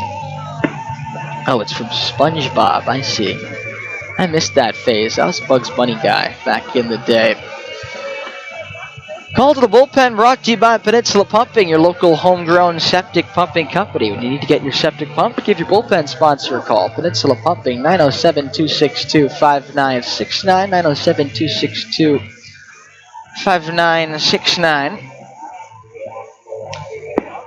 Max Miller's the new pitcher. It was Miller warming up, not Jake Shaver, as I mistakenly said earlier, but Max Miller, the freshman from Baylor. Max makes his 4th appearance out of the bullpen. He's also made 3 starts. 0-1 with a 7.83 ERA. He's headed the 3rd innings on the season. Comes in relief of Jackson Andeal, who was nothing short of terrific for the Oilers. Sitting on for the Bucs, number I'll give you 13. his everybody rides again pitching line momentarily. Miller into the game to pitch here in the 7th. He's facing Sean Maple. And first pitch is in there for a strike at the knees, 0-1. Maple 0 for 3, unlucky to be 0 for 3. Should be 1 for 3, but hard luck fielder's choice earlier in the game. But he did score and drive in a run in that 3rd inning. The 5-run 3rd for the Bucs as the 0-1 sails to the backstop. It's 1-1.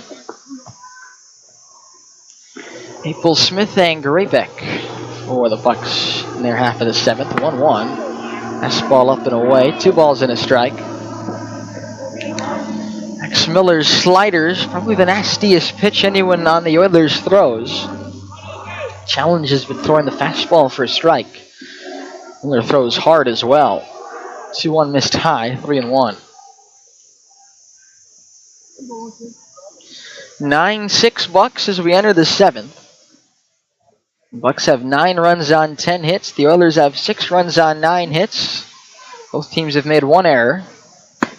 As the 3-1 misses high and outside, Maple is on base with a leadoff walk.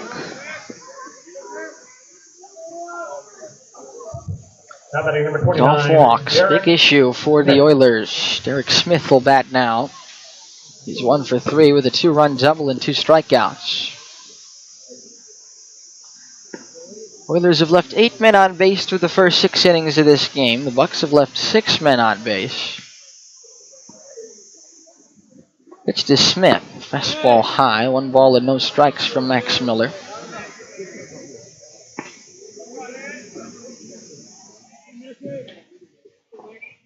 I don't think Max has faced the Bucs very many times this season at all. I think this is his first time against the Bucs this season. 1-0 to Smith. Fastball at the inside edge. 1 ball and 1 strike. No one, actually, it's not true. It looks like a righty warming in the Bucs bullpen, but I can't tell who it is at the moment. 1-1 on Smith. Now the pitch. Fastball high. 2 balls and a strike. You gotta like the Oilers' chances of scoring 3 runs in the final 3 innings if the Bucs, all they have left is position players, if that's the case. Or even if it's not the case. Given the direction of this game. 2-1. Misses outside, 3-1, but the other side of that is holding the Bucs. Jackson Andeal did a terrific job of that in 3 1/3. He gave up just 1 hit, no runs, 1 walk, 2 strikeouts. 3-1 pitch.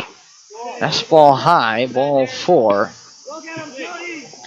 21st walk of the season in 10 1/3, allowed by Max Miller. Now batting number 4, Cody Graybeck. Miller actually did face the Bucs 1 time. He got the last out of the 8th inning, which was a 6-run inning for the Bucs. Came in for Will O'Neill in that game.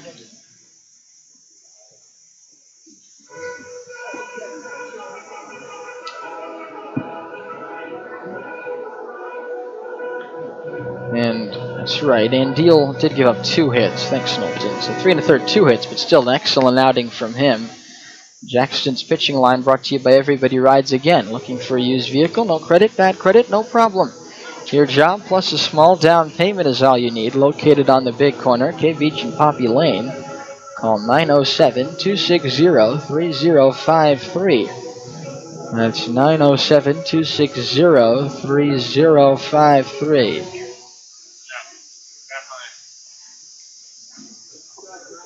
Miller, that game, hit Cam McGee, walked Alex Champagne before getting Cody Graybeck to fly out. Pitched a 1/3 of an inning. That Oilers 14-6 loss to the Bucs. Mulcahy Stadium. The pitch pops out of the mid of Nix, and he throws to second base, and safe at second base is Derek Smith.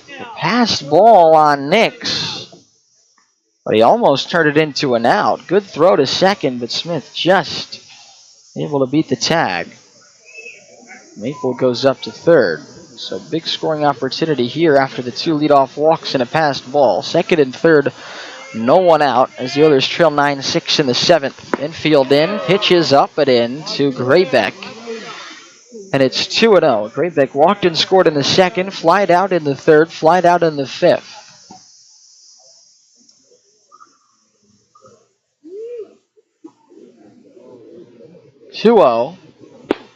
In there at the D's. Pitching line for Andy Hill brought to you by Everybody Rides Again. Looking for a used vehicle? No credit, bad credit? No problem. Your job plus a small down payment is all you need. Located on the big corner, K Beach and Poppy Lane, 907-260-3053. 2-1. Spike bounces way up in the air and a run will score. Goes to the backstop. Nix picks it up there. That'll be a wild pitch against Miller. Max has had some trouble with those this season, too. It's his 5th wild pitch, and it makes this a 10-6 ball game. Going up to third base on that is Smith. It's now 3-1 count on Graybeck. Oilers bullpen looks quiet at the moment. 3-1. High, ball 4. They're going to see if Miller can soldier through this, but he's walked the first 3. Already a run in this inning. Off the bottom 3 hitters in the order, and the next batter will be Champagne, who hasn't been retired today. 3 for 3, 3 runs scored, 2 runs driven in, 2 doubles, a single, a walk, and a stolen base. And 4 trips to the plate. Top 2 in the order for the Bucs. Been on base a combined 7 times and 8 trips. 6 for 7 with a walk. Champagne and Bourne combined as the pitch misses low, 1-0 on Champagne. First and third, no one out in the top of the 7th. Bucs lead the O's 10-6. You got to figure the scoring in this game's not done. Up and in, that bounces away from Nix off his glove, and another run will score. That's got to be a wild pitch, I think, too. Pass ball. Charge to Nix. So 2 pass balls in, 1 wild pitch. But it's the walks that are really hurting Miller. Don't have issues with wild pitches and pass balls without those 3 walks. So it's now an 11-6 game. Smith has scored in addition to Maple. 2-0. Check swing at a pitch high, didn't go, and it's 3 balls, no strikes on Champagne. Miller's at times found his control this season, and when he's had, he's been terrific. I mean, unhittable. The 3-0, fastball inside, ball 4. But that hasn't been the case so far today. He's faced 4 batters and walked them all. 2 have scored thanks to a wild pitch and a passed ball. Now batting number 11. 2 on, still nobody out. 11-6 Bucs in the top of the 7th. Chad Bourne is 3 for 4. He's doubled in a run 2 different times. First pitch hits him. Caught him maybe on the elbow or on the hip. He's taken off his shin pads. Looks okay. Bourne on base for the 4th time. So the top 2 hitters have come to the plate 10 times combined. They've been on base 9 of those times.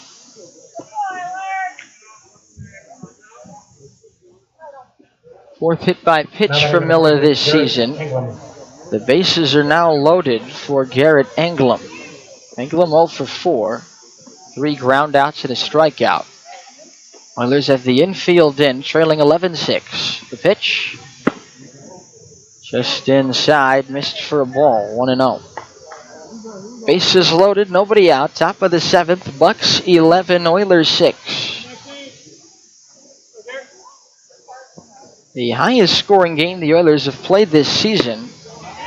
The pitch is a strike called at the top of the zone. 1-1 was that 14-6 loss at Mulcahy Stadium.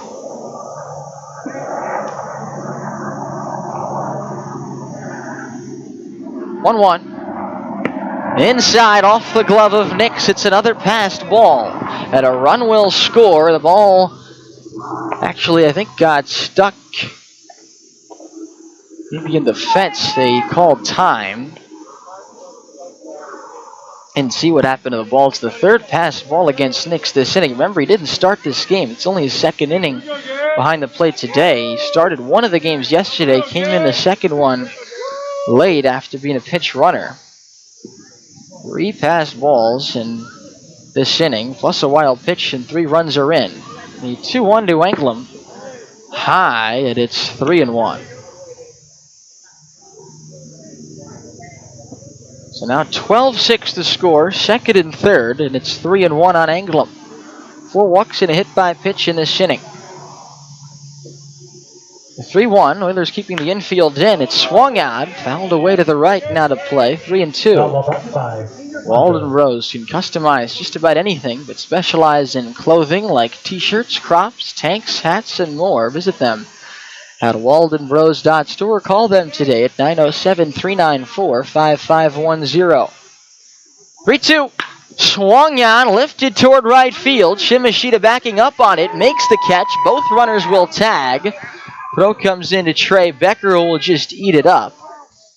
As Champagne scores from third, and Bourne moves from second to third on the sacrifice fly off the bat of Anglem. Finally an out, finally a ball in play in this inning. Now batting number 25, Michael Diaz. 4 runs have come home, though, in it now, and it's 13-6 Bucs. The lead was 9-0. It's now back up to a 7-run advantage at 13-6. The pitch is in there on the outside corner to Diaz, 0-1. Despite the passed balls, most of these runs are going to be earned against Miller. The 0-1 pitch. It's outside. 1 ball and 1 strike on Michael Diaz, who's 3 for 4. 4 walks, a hit by pitch, then a sac fly, and now finally Miller seems to be finding the strike zone. 1-1. Inside, 2 balls and a strike. Diaz grounded out to third base his last time up. He's a left-hand batting cleanup hitter. Infield still in for the Oilers. 2-1. Nice ball away, 3-1. 1 out, a man at third, and the top of the 7th. Miller dropped the return toss there.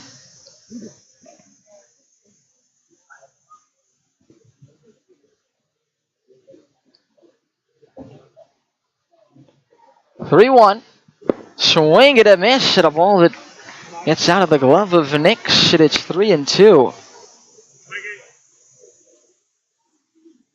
I haven't seen Jerry Nix struggle to catch the ball like this. Certainly Max Miller is one of the hardest throwing Oilers on the team, so it's not easy. On 3-2, Diaz takes strike 3 called. On the inner third, first strikeout for Max Miller. The next batter is going to be Dylan Fesperman.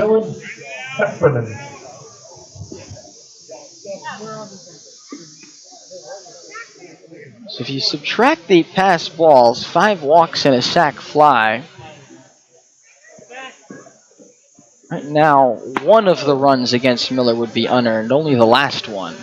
So the pitch is a breaking ball high, 1-0 to Fesperman, who's 0 for 2 with 2 walks in this game. 1-0 pitch. Slider cut on and missed, and it's 1-1, and now it seems like Miller's finally hitting his stride. It's a 4-run top of the 7th for the Bucs. 1-1. Slider down low, 2 balls and a strike. 2 outs, a runner at third, top of the 7th. The Bucs 13, the Oilers 6. 2-1 to Fesperman. Swing and a miss. He chased a slider down low. It would have been ball 3, but it's now 2-2. Marenko is on deck. Fesperman, the 8th man to come to the plate in this top of the 7th for the Bucs. 2-2. Breaking ball, a little bit high. 3 balls, 2 strikes. Well, there's some groans from the fans, but I think that's a benefit of the doubt maybe for Brad Polk. 3-2. Popped up. Shallow right. It's Sakino, the second baseman, on the edge of the grass, and he makes the catch. That retires the side. Miller able to retire the last 3 after putting the first 5 on base, 4 via a walk and 1 on a hit by pitch. 4 runs, all but 1 of which should be earned on no hits, no errors, a few passed balls, and 1 left on base. We stretch in Kenai, 13-6 Anchorage on ESPN 1140, 96.9 FM, and RadioKenai.com.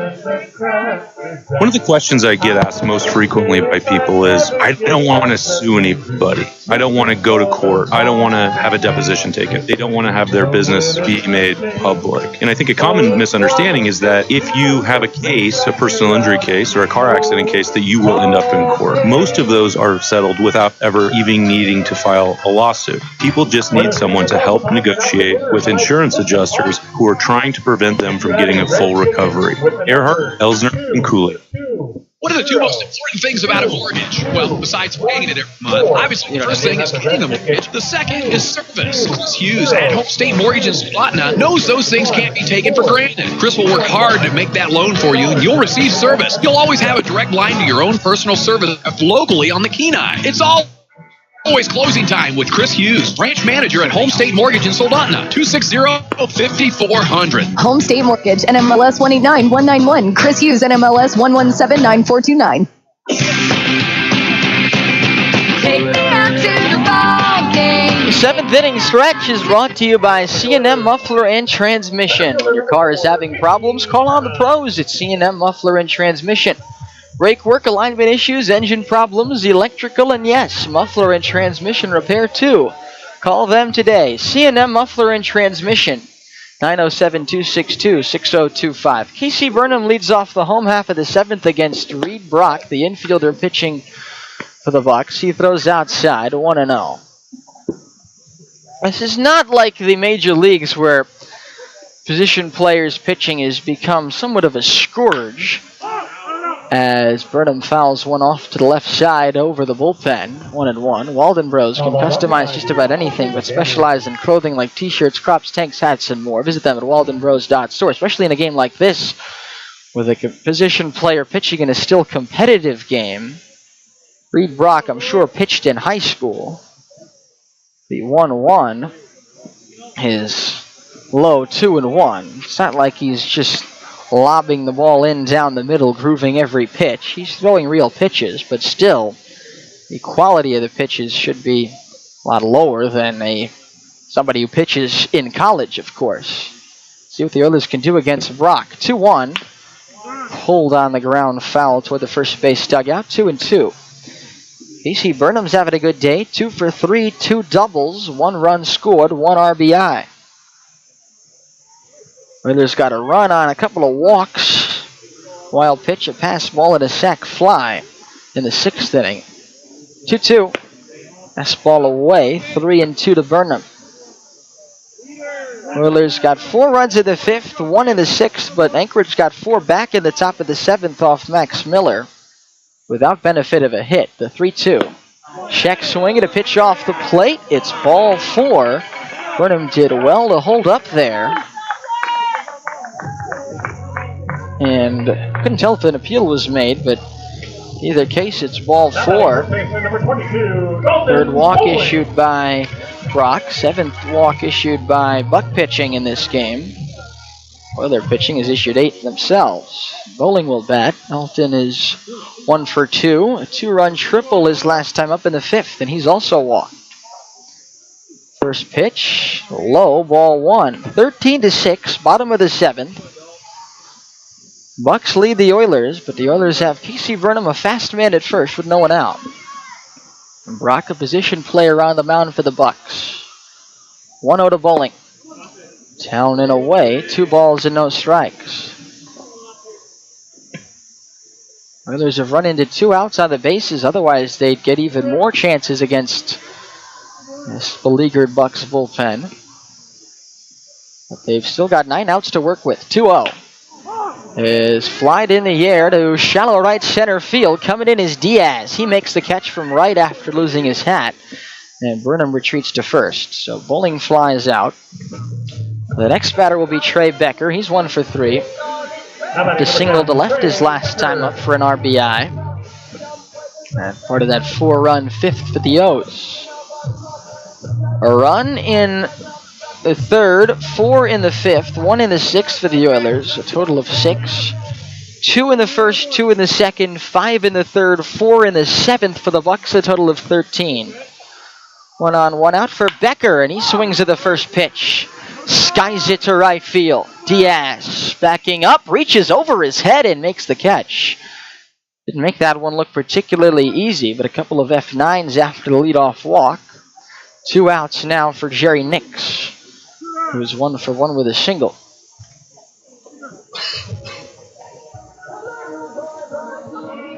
Bucs are out hitting the Oilers. Now batting the catcher, number 12, Jerry Nix. 11-9. They're outscoring the Oilers 13-6.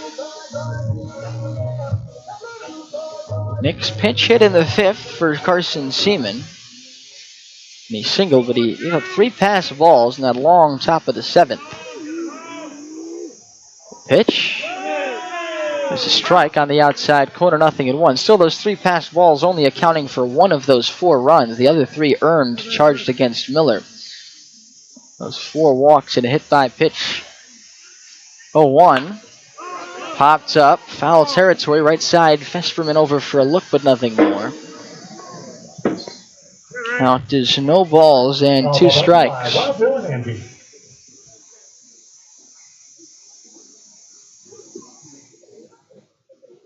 Nix the batter.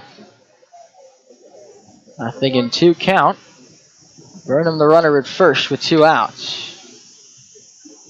Reed Brock doing a nice job on the mound as a position player pitching for the Bucs. 0-2 is reach for, poke the opposite way. That'll get down foul in between the right field line and the Oilers bullpen. Still 0-2 on Nix. 13-6 Bucs, bottom of the 7th. 2 outs and a man at first. A game that's already 2 hours and 50 minutes old. 2 outs in the bottom of the 7th.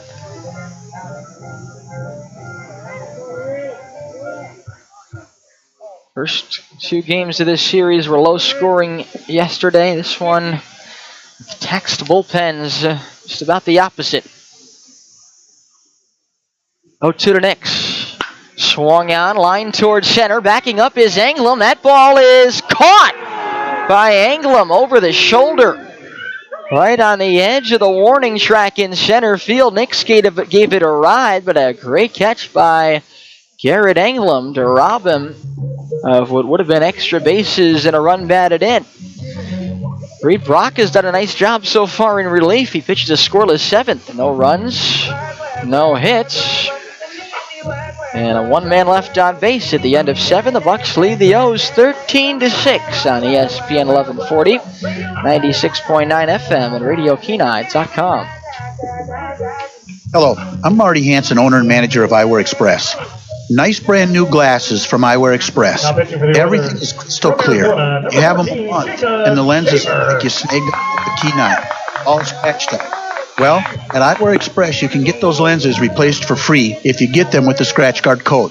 Let me say that again. Eyewear Express will replace your Kenai River-looking lenses for free. See the store for details. Eyewear Express in the Peninsula Center Mall, Soldotna, 609199. Attention please. Pita Pit has come to Kenai. That's right. The same pitas you've come to know and love from our store in Soldotna are now available in Kenai. We're serving up our fresh grilled, flavor-filled pitas and refreshing real fruit smoothies all summer long. Open every day at 11, you can find the Pita Pit food truck in front of the old car wash just past the Kenai Visitor Center. Pita Pit food truck? Pita Pit food truck.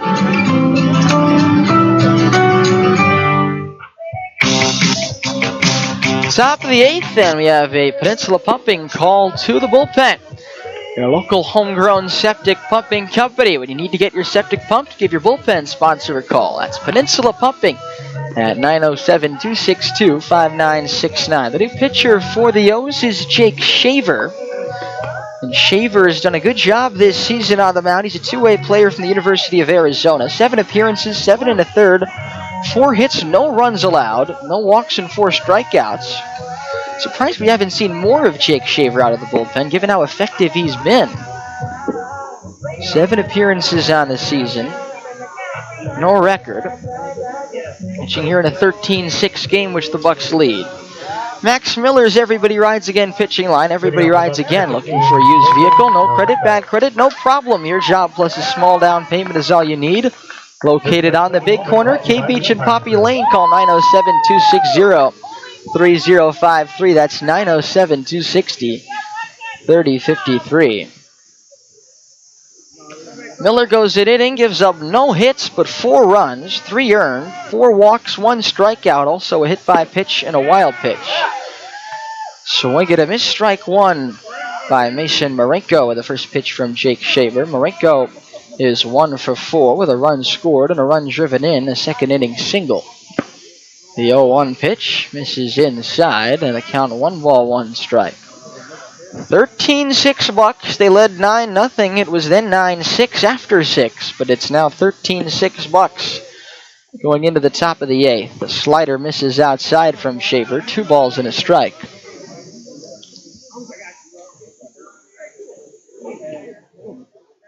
Two 1-2 Marenko. Jammed him, popped up, right side behind home plate. Nick's back for a look, but nothing more. It's out of play, 2-2. Foul ball is sponsored by Walden Bros. They can customize just about anything, but specialize in clothing like t-shirts, crops, tanks, hats, and more. Visit them at waldenbros.store or call them today at 907-394-5510. The 2-2 in the dirt, 3-2 on Mason Marenko.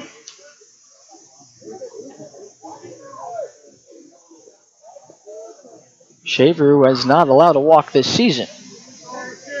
Doesn't throw very hard, but he throws strikes, and he's got a great slider. 3-2. Cut on and miss. Strike 3. That was the slider again from Shaver. So he gets Marenko to strike out. Now it'll be Sean Maple. Maple 0 for 3, but he scored 2 times and driven in a run. Sean Maple. He walked his last time up. The Australian takes the ball outside, 1-0.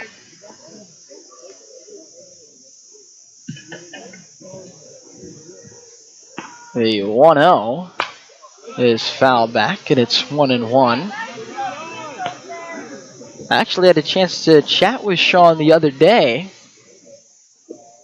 Talk about baseball in Australia. It's very much a thing. 1-1. Breaking ball, missed a little bit high, and it's 2 balls and a strike.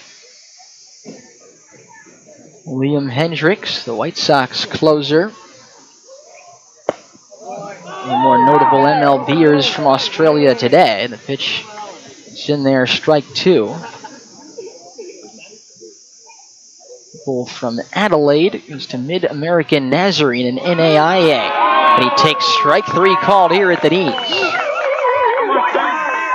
Shaver's face 2. He struck both out. 2 outs and nobody on now for Derek Smith. Now batting number 29, Derek Smith. Derek Smith will be the batter.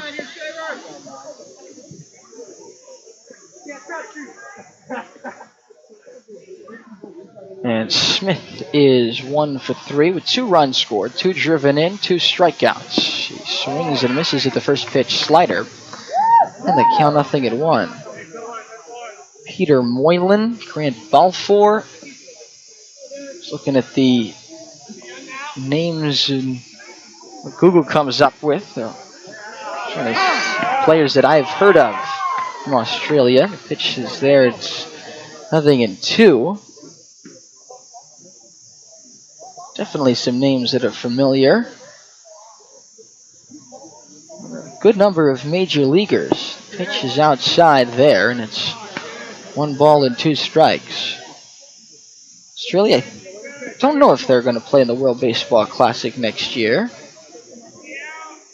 But assume they will. 1-2. They were in the last edition of it. Strike 3 called. Shaver strikes out the side. Another slider there to get Smith.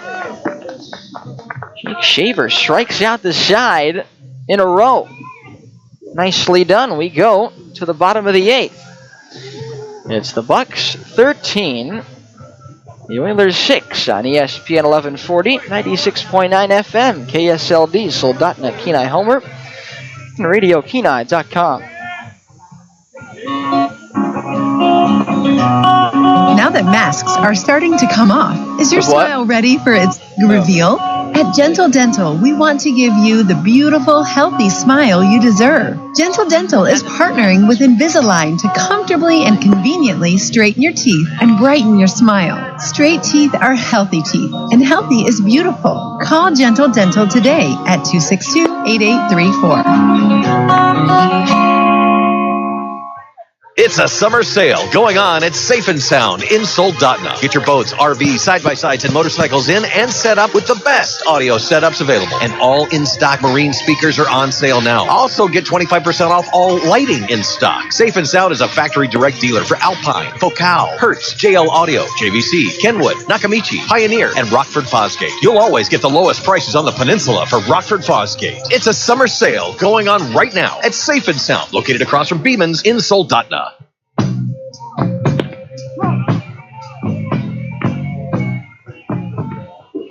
It's the bottom of the 8th, and Reed Brock is back out there to pitch. Oilers had at least 1 hit in each of the first 5 innings against Jackson Brockett, the starter.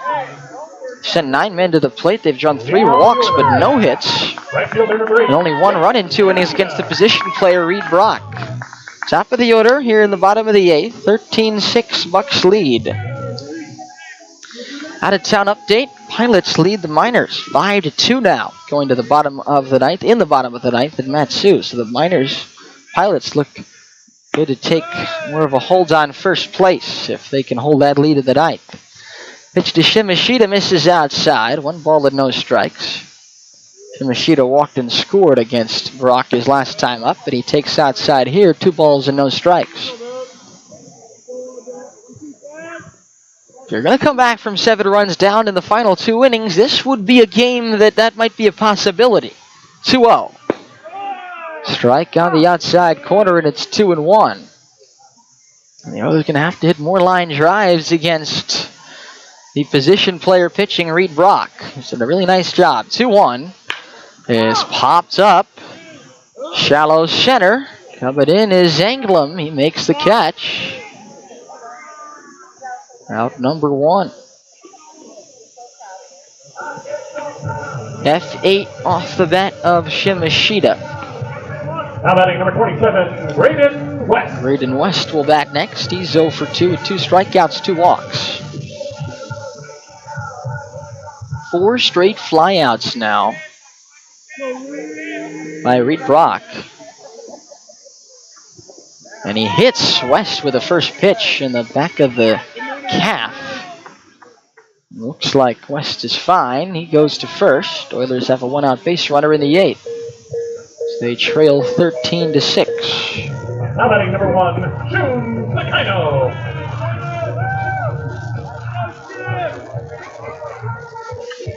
Shun Sakino will bat now.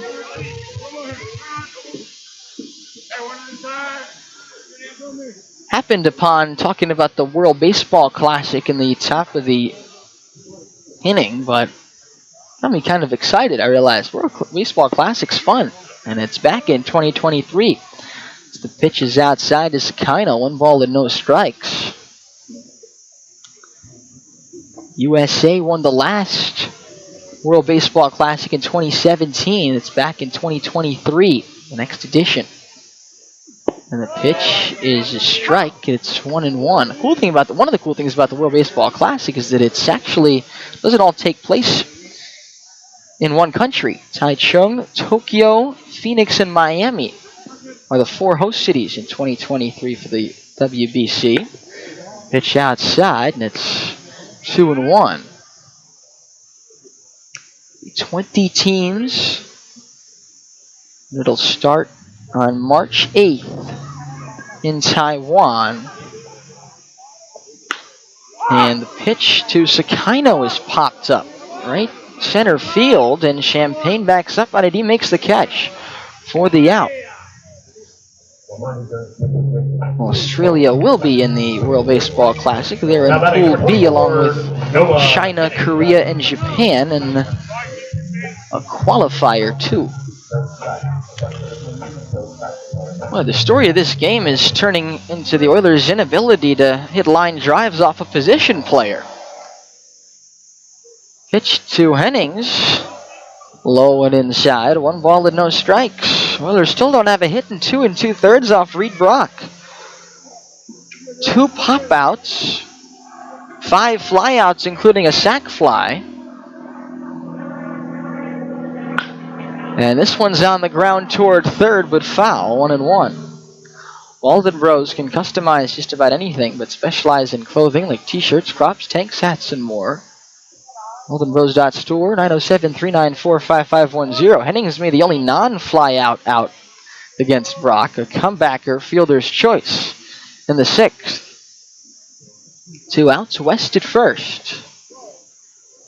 1-1 from Reed Brock. Is fouled at the plate, and it's 1-2. The Bucs might have just found another pitcher for the playoffs. Reed Brock looks really good.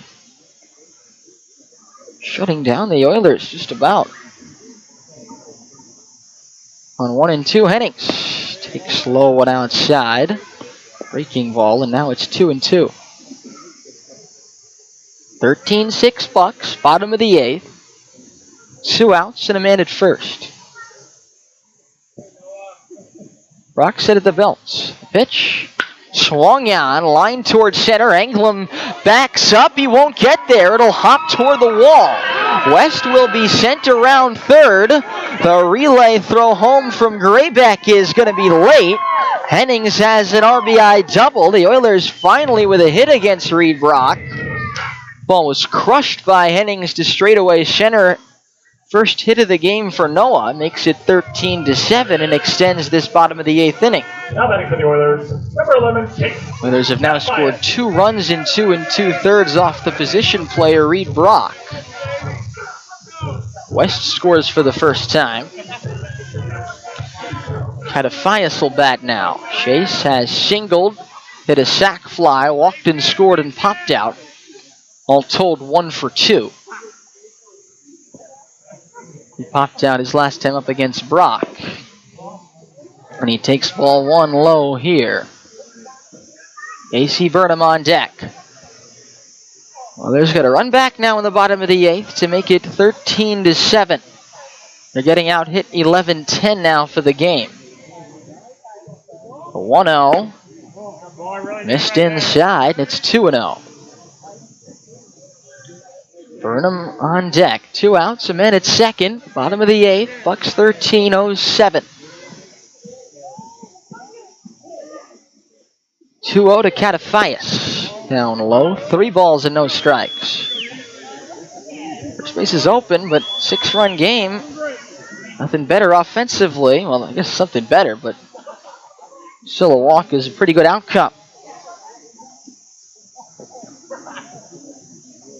Brock has already walked 3, but he throws strike 1 there at the knees. Walked 3 and hit a batter. It's West who's scored in this 8th inning. 3-1 the count on Catafias.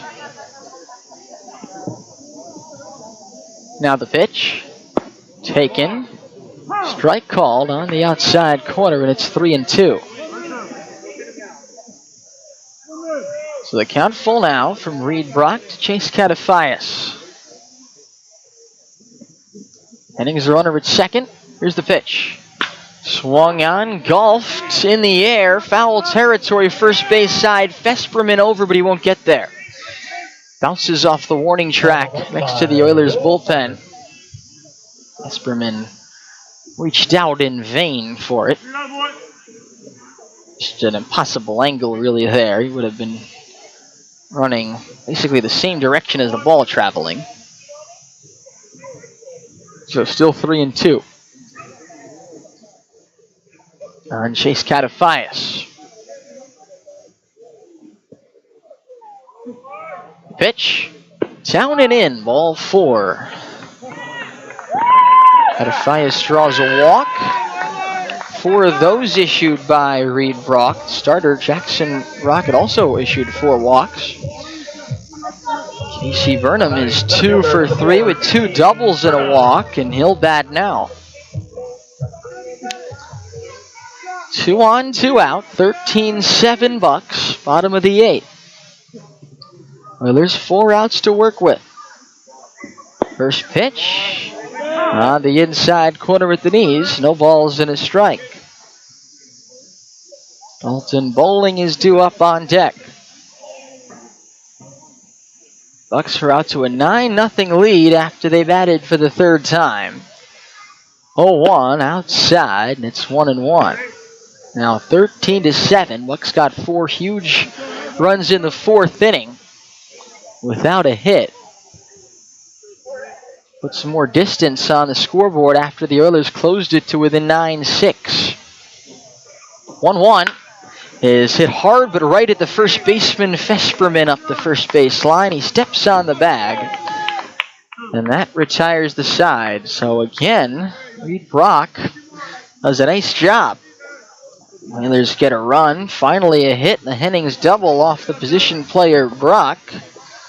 No errors and 2 men left aboard. At the end of 8 innings of play, it's the Anchorage Bucs 13, the Peninsula Oilers 7 on ESPN 1140, 96.9 FM, and RadioKenai.com. If you're in the market for excavation and landscaping services, the place to call is Earthscapes, LLC. Earthscapes offers high-quality service at a price you can afford. They specialize in tree removal, general excavation, new driveway installations, landscaping, and hardscaping. Earthscapes serves the Kenai, Soldotna, Nikiski, and Sterling areas and are licensed, bonded, and insured. Call Earthscapes, LLC for your excavation and landscaping needs. 907-398-7624 for your free quote. Earthscapes, LLC.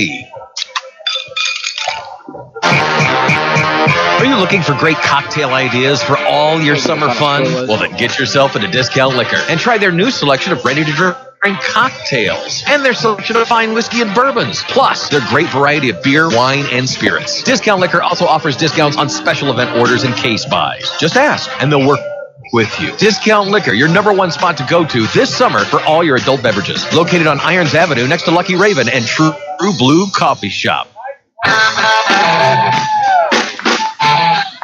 Jake Shaver, after striking out the side in the 8th, is back on to pitch the 9th. In a game the Oilers trail the Bucs in 13-7. They'll face 9-1-2 in the Bucs batting order. Cody Graybeck, Alex Champagne, and then Shad Bourne. First pitch to Graybeck, who's 0 for 2 with 2 walks and 2 runs, is hit on the ground toward first base. Bobbled by Bowling. Bobble again. He flips to Shaver. Out at first! Dalton Bowling sticks with the play.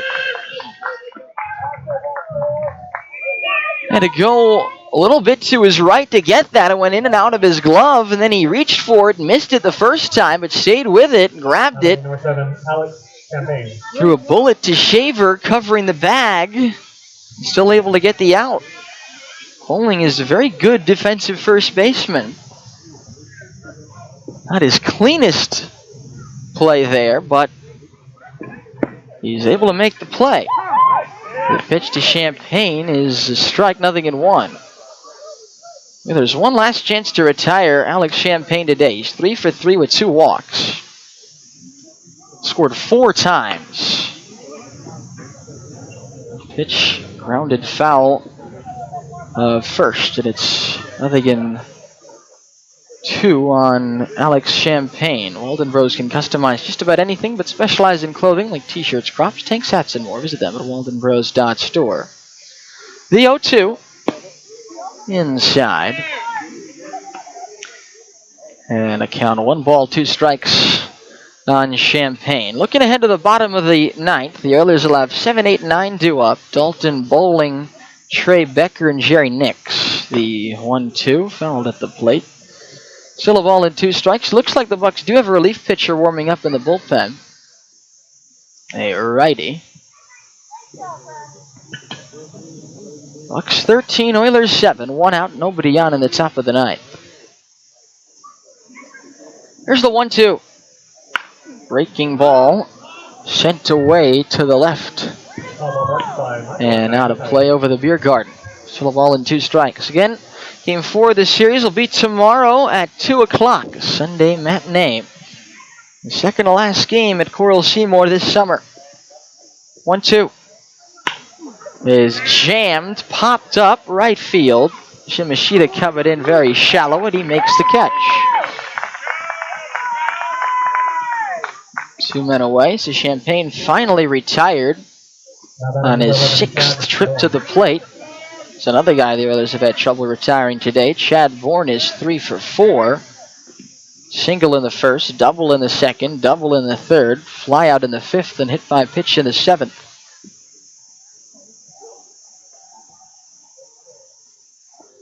The pitch is outside, 1-0.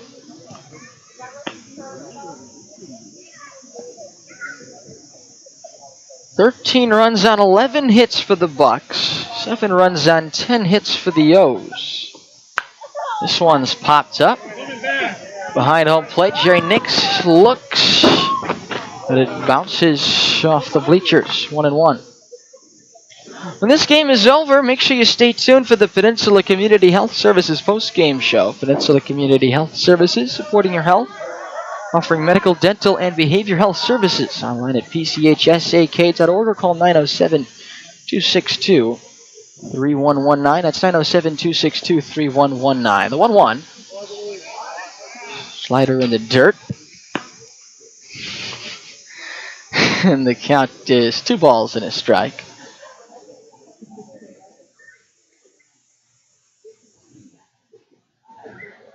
And here's the pitch to Bourne. Down low.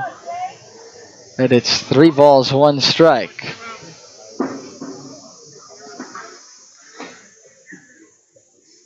Shavers retired the first 5, 3 via the strikeout. 3-1 is up and in, and the first walk that Shavers allowed all season. It's drawn by Bourne. He's on base for the 5th time, and now Garrett Anglam, only player in the starting lineup that hasn't been on base today for the Bucs. The chance to do that. He's 0 for 4. Does have 2 RBIs, an RBI ground out in the first, a sac fly his last time up. Come on, Garrett! He's a 280 hitter. He's the number 3 hitter for the Bucs. 2 out, a runner at first. 13-7 Bucs in the top of the ninth. Fastball strike over the inside corner, 0-1. Out of town scoreboard update. The Glacier Pilots and the Miners have gone final, and it was the Glacier Pilots winning 5-2. The 0-1, breaking ball in there for a strike. Nothing in 2. Pilots now in first place by a game, and unless the Oilers come back, the Oilers will be behind the Bucs by 4 games and have to almost win out to overtake the Bucs at that point. The 0-2, caught out at miss, strike 3 on a slider. Nick supplies the tag. And Jake Shaver, another excellent outing on the mound. No runs, no hits, no errors, 1 left. We go to the bottom of the ninth. Last chance for the O's. They trail the Bucs 13-7 on ESPN 1140, 96.9 FM, and RadioKenai.com. Ladies and gentlemen, it's Love Valley time. Saturday, July 23rd from 10 a.m. to 3 p.m. Frames and Things will be hosting Alaskan artist Barbara LaValle. Come meet Barbara and see her new originals. Frames and Things will have her calendars, variety of Barbara's fine prints available. Snacks and beverages will be served. Frames and Things is located at 43540 Whistler Hill Loop, next door to Brew at 602. Call us at 907. New pitcher. or 8 if you have any questions. Odyssey Family Practice is your local occupational health provider. Yeah, it's the right fielder, Diaz. Including pre-employment exams, DOT physicals, drug and alcohol testing, 24/7 on-call services, and more. We're flexible, and we always work hard to meet the needs of your company. For top quality occupational health services on your schedule, choose Odyssey Family Practice. Call 907-313-4569 to schedule an appointment. Or find us on Facebook. Odyssey Family Practice. Epic healthcare for your company.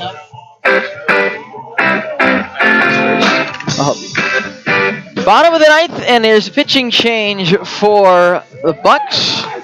Not quite a call to the bullpen, but it is brought to you by Peninsula Pumping, your local homegrown septic pumping company. When you need to get your septic pumped, give your bullpen sponsor a call. Peninsula Pumping, 907-262-5969. That's 907-262-5969. Dom Chacon is the new right fielder for the Bucs, and Michael Diaz comes in from right field to pitch here in the ninth inning.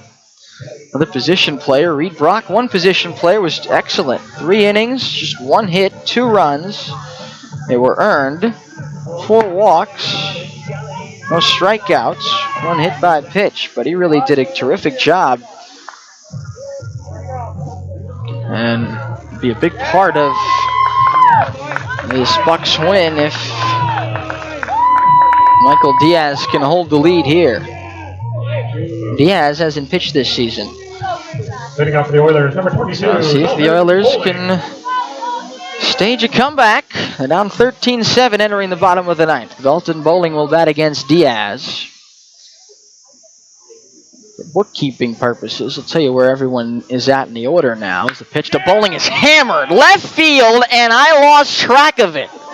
At the wall, gone! Dalton Bowling greets the new pitcher, the right fielder, by taking him deep to left on the first pitch. And Bowling is the first Oiler with multiple home runs on the season. That one high into the white, cloudy, overcast Kenai sky. And into left field, Bourne at the wall. He leaped. Like I said, I lost track of the ball, so I didn't see where it landed, but a bomb. A light tower shot off the bat of Dalton Bowling, his second home run of the season. He's got a triple and a home run in this game to make it 13-8. Here's Trey Becker. He takes a strike, 0-1. Becker 1 for 4 with an RBI single. Wow, that was crushed by Dalton Bowling. 5th homer of the season. Bowling now first Oiler with 2 home runs on the season. 0-1. In there, a strike to Becker, 0-2. Nix will follow. Now the Oilers have cut the lead to 13-8 for the Bucs here in the bottom of the ninth. 0-2 on Becker. Diaz, the Bucs right fielder, into the windup in the 0-2. Breaking ball, and Becker fouls it off his ankle. He looks okay. It's 0-2. Walden Rose can customize just about anything, but specialize in clothing like t-shirts, crops, tanks, hats, and more. Visit them at waldenrose.store. Call them today at 907-394-5510. Michael Diaz from Santa Clara. Working from the full windup, the 0-2. Fastball up and away, 1-2. It's interesting that he works from the full windup. I think most position players, when they pitch, just kind of simplify things and work out of the stretch. Rocking the 1-2. Fastball high, 2-2. Again, I'm sure all of these Bucs that are pitching now pitched in high school. They've even gone to college as two-way players, but they still are not college pitching. The 2-2. Fastball high, 3-2. So even down 5 of the ninth, it's not over necessarily. 3-2 on Becker after it was 0-2. Both teams now have 11 hits for the game, but it's the Bucs leading 13-8. Payoff pitch to Becker. Swung on, grounded slowly toward shortstop. Charging it is Graybeck. His sidearm throw is on time to Fesperman, who went down to a knee but held the bag. Quick hands by Cody Graybeck, the shortstop. He knew he had to get Get over there quickly with his speedy shortstop counterpart, Trey Becker, running down the line. Number 12, Jerry Nix. The play quickly. Here's Jerry Nix now with 1 out and nobody on.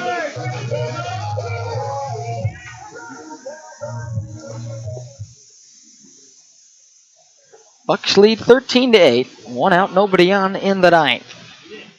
Wind up in the first pitch to Jerry Nix. Down low, 1 ball and no strikes.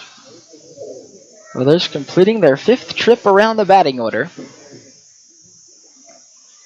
in this game. They trailed 9-0, got back to 9-6. Bucs made it 13-6, and now it's 13-8. The 1 out. Strike called, 1-1.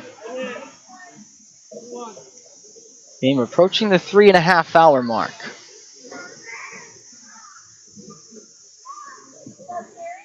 Winds up, and the 1-1 to Nix. Spiked, it's 2-1.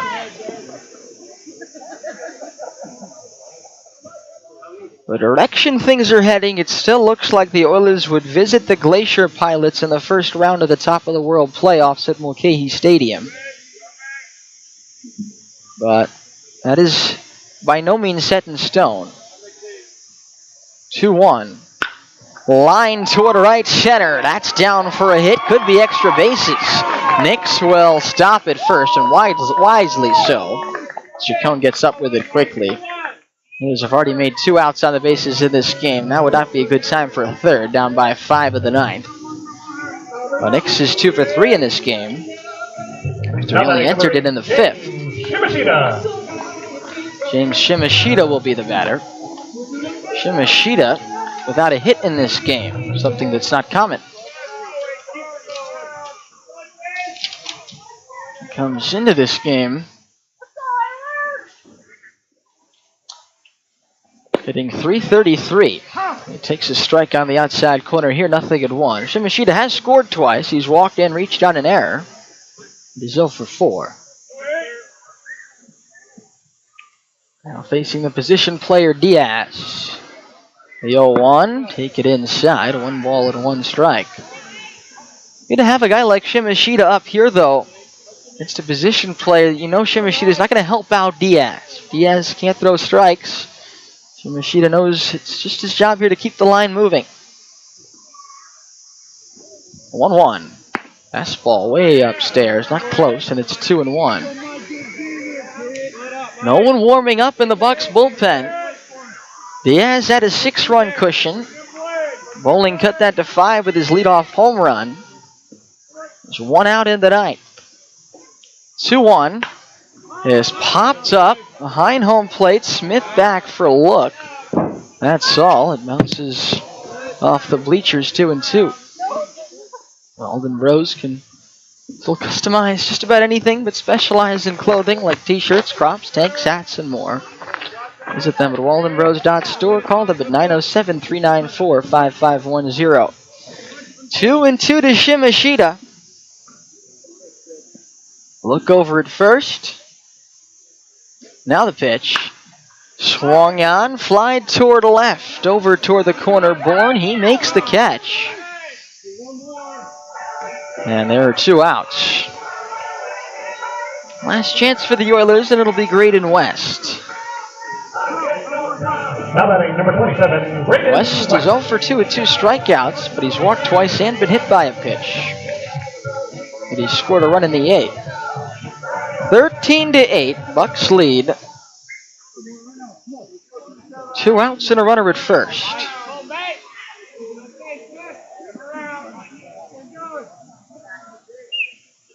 First pitch to Graydon West. Taken down low, 1 ball and no strikes.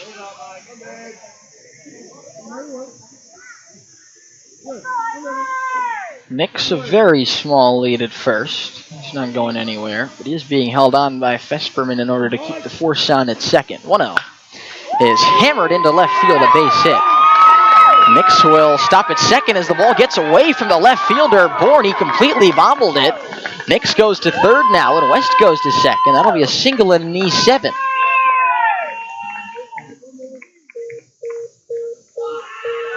So Nix gets to third.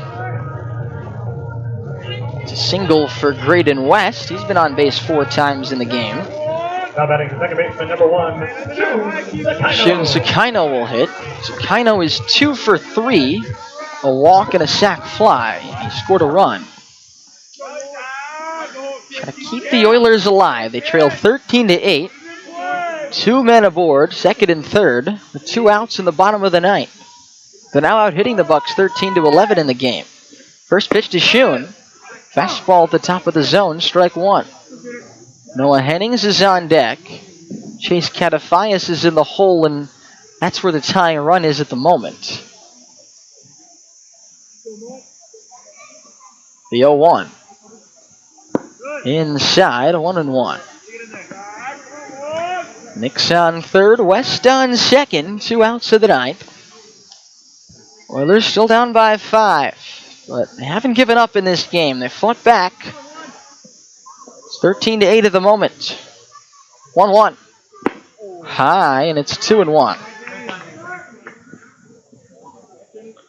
Oilers scored 5 runs off the starter, Jackson Brockett. Got 3 runs so far against the Bucs position players in the 4 innings since. 2-1 to Sakino. Swung at, line toward left field. Bourne over toward the line. He'll reach up and make the catch. And the ball game is over. Bucs win. Final score 13-8. And the ninth for the O's. A run on 3 hits, 1 error, and 2 men left on base. Oilers wind up stranding at least 1 runner in each inning, and a total of 13 for the game. Final score, Bucs 13, Oilers 8. And we'll be back with the post-game show next on ESPN 1140, 96.9 FM, and RadioKenai.com.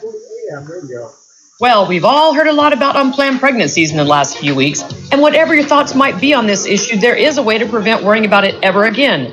Okay, guys, if your family is complete or you just have no desire to father children, then a vasectomy is a perfect, easy solution. I mean, you can figure out what you can. So far, so good. No scalpel vasectomy. But let me know when you have a question. So far, so good. good. Get to be a hero to your partner, or single. That means winning picture. So Jackson, call Peninsula Surgery and Aesthetics 2625111 to schedule this quick, invasive procedure. The Best Shop has immediate openings for CDL drivers and heavy-duty mechanics. These positions are full-time and based on experience. I can bring it down. Or you can bring it down, but if you do, leave it in AJ's office exactly like this. Because it's got it. I'll bring it down, it's fine. The Best Shop has immediate openings. Thanks, Cole. Just send your resume to... You want to stay for the post-game show? Okay. Up your resume to the Best Shop on KB Road. The Best Shop, 907-262-8785. Hello, this is Kylie Jones. I recently joined PCHS as a family nurse practitioner. My husband and I fell in love with the Kenai area and are so happy to be part of this wonderful community. I believe in the holistic approach of medicine. My goal is to help my patients understand their health. Schedule an appointment today and we'll work together to help you live your healthiest life possible. Call 907-262-3119. Peninsula Community Health Services, supporting your health.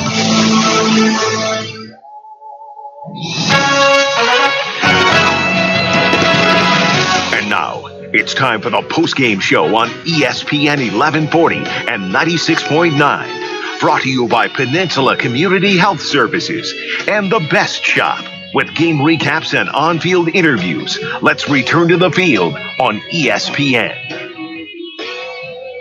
Welcome along. It's time for the Peninsula Community Health Services post-game show. And it's brought to you by Peninsula Community Health Services, supporting your health, offering medical, dental, and behavior health services. Online at pchsak.org or call 907-394-5510. That's 907-394. No, that's the wrong number. That's the number for Walden Bros. Peninsula Community Health Services, supporting your health, offering medical, dental, and eye care and behavior health services. PCHSAkids.org or 907-262-3119. 907-262-3119. Don't call up Walden Bros for your eye exam. Call up Peninsula Community Health Services. The Oilers fall to the Bucs in this game 13-8. A game that they trailed 9-0 and actually played well in for the most part after that. But Connor Kershaw got roughed up a bit. 9 runs on 9 hits in 2 2/3. Put the Oilers in a massive hole.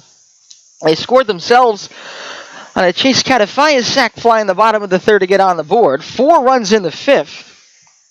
Highlighted by back-to-back extra base hits. An RBI double by Casey Burnham and a 2-run triple by Dalton Bowling. Then Trey Becker had an RBI single to make it 9-5. Oilers got another run in the sixth on a sac fly by Sakano to make it 9-6. But Max Miller gave up 4 straight walks and a hit by pitch to begin the 7th inning. There were some passed balls and a wild pitch mixed in there too. A 4-run 7th without a hit for the Bucs after Jackson Andeal had pitched 3 1/3 terrific innings in relief. Scoreless innings for Jackson Andeal. That made it at the time 13-6. The others still fought back, make it 13-7 in the bottom of the 8th, but they only scored 2 runs in 3 innings off position player Reed Brock.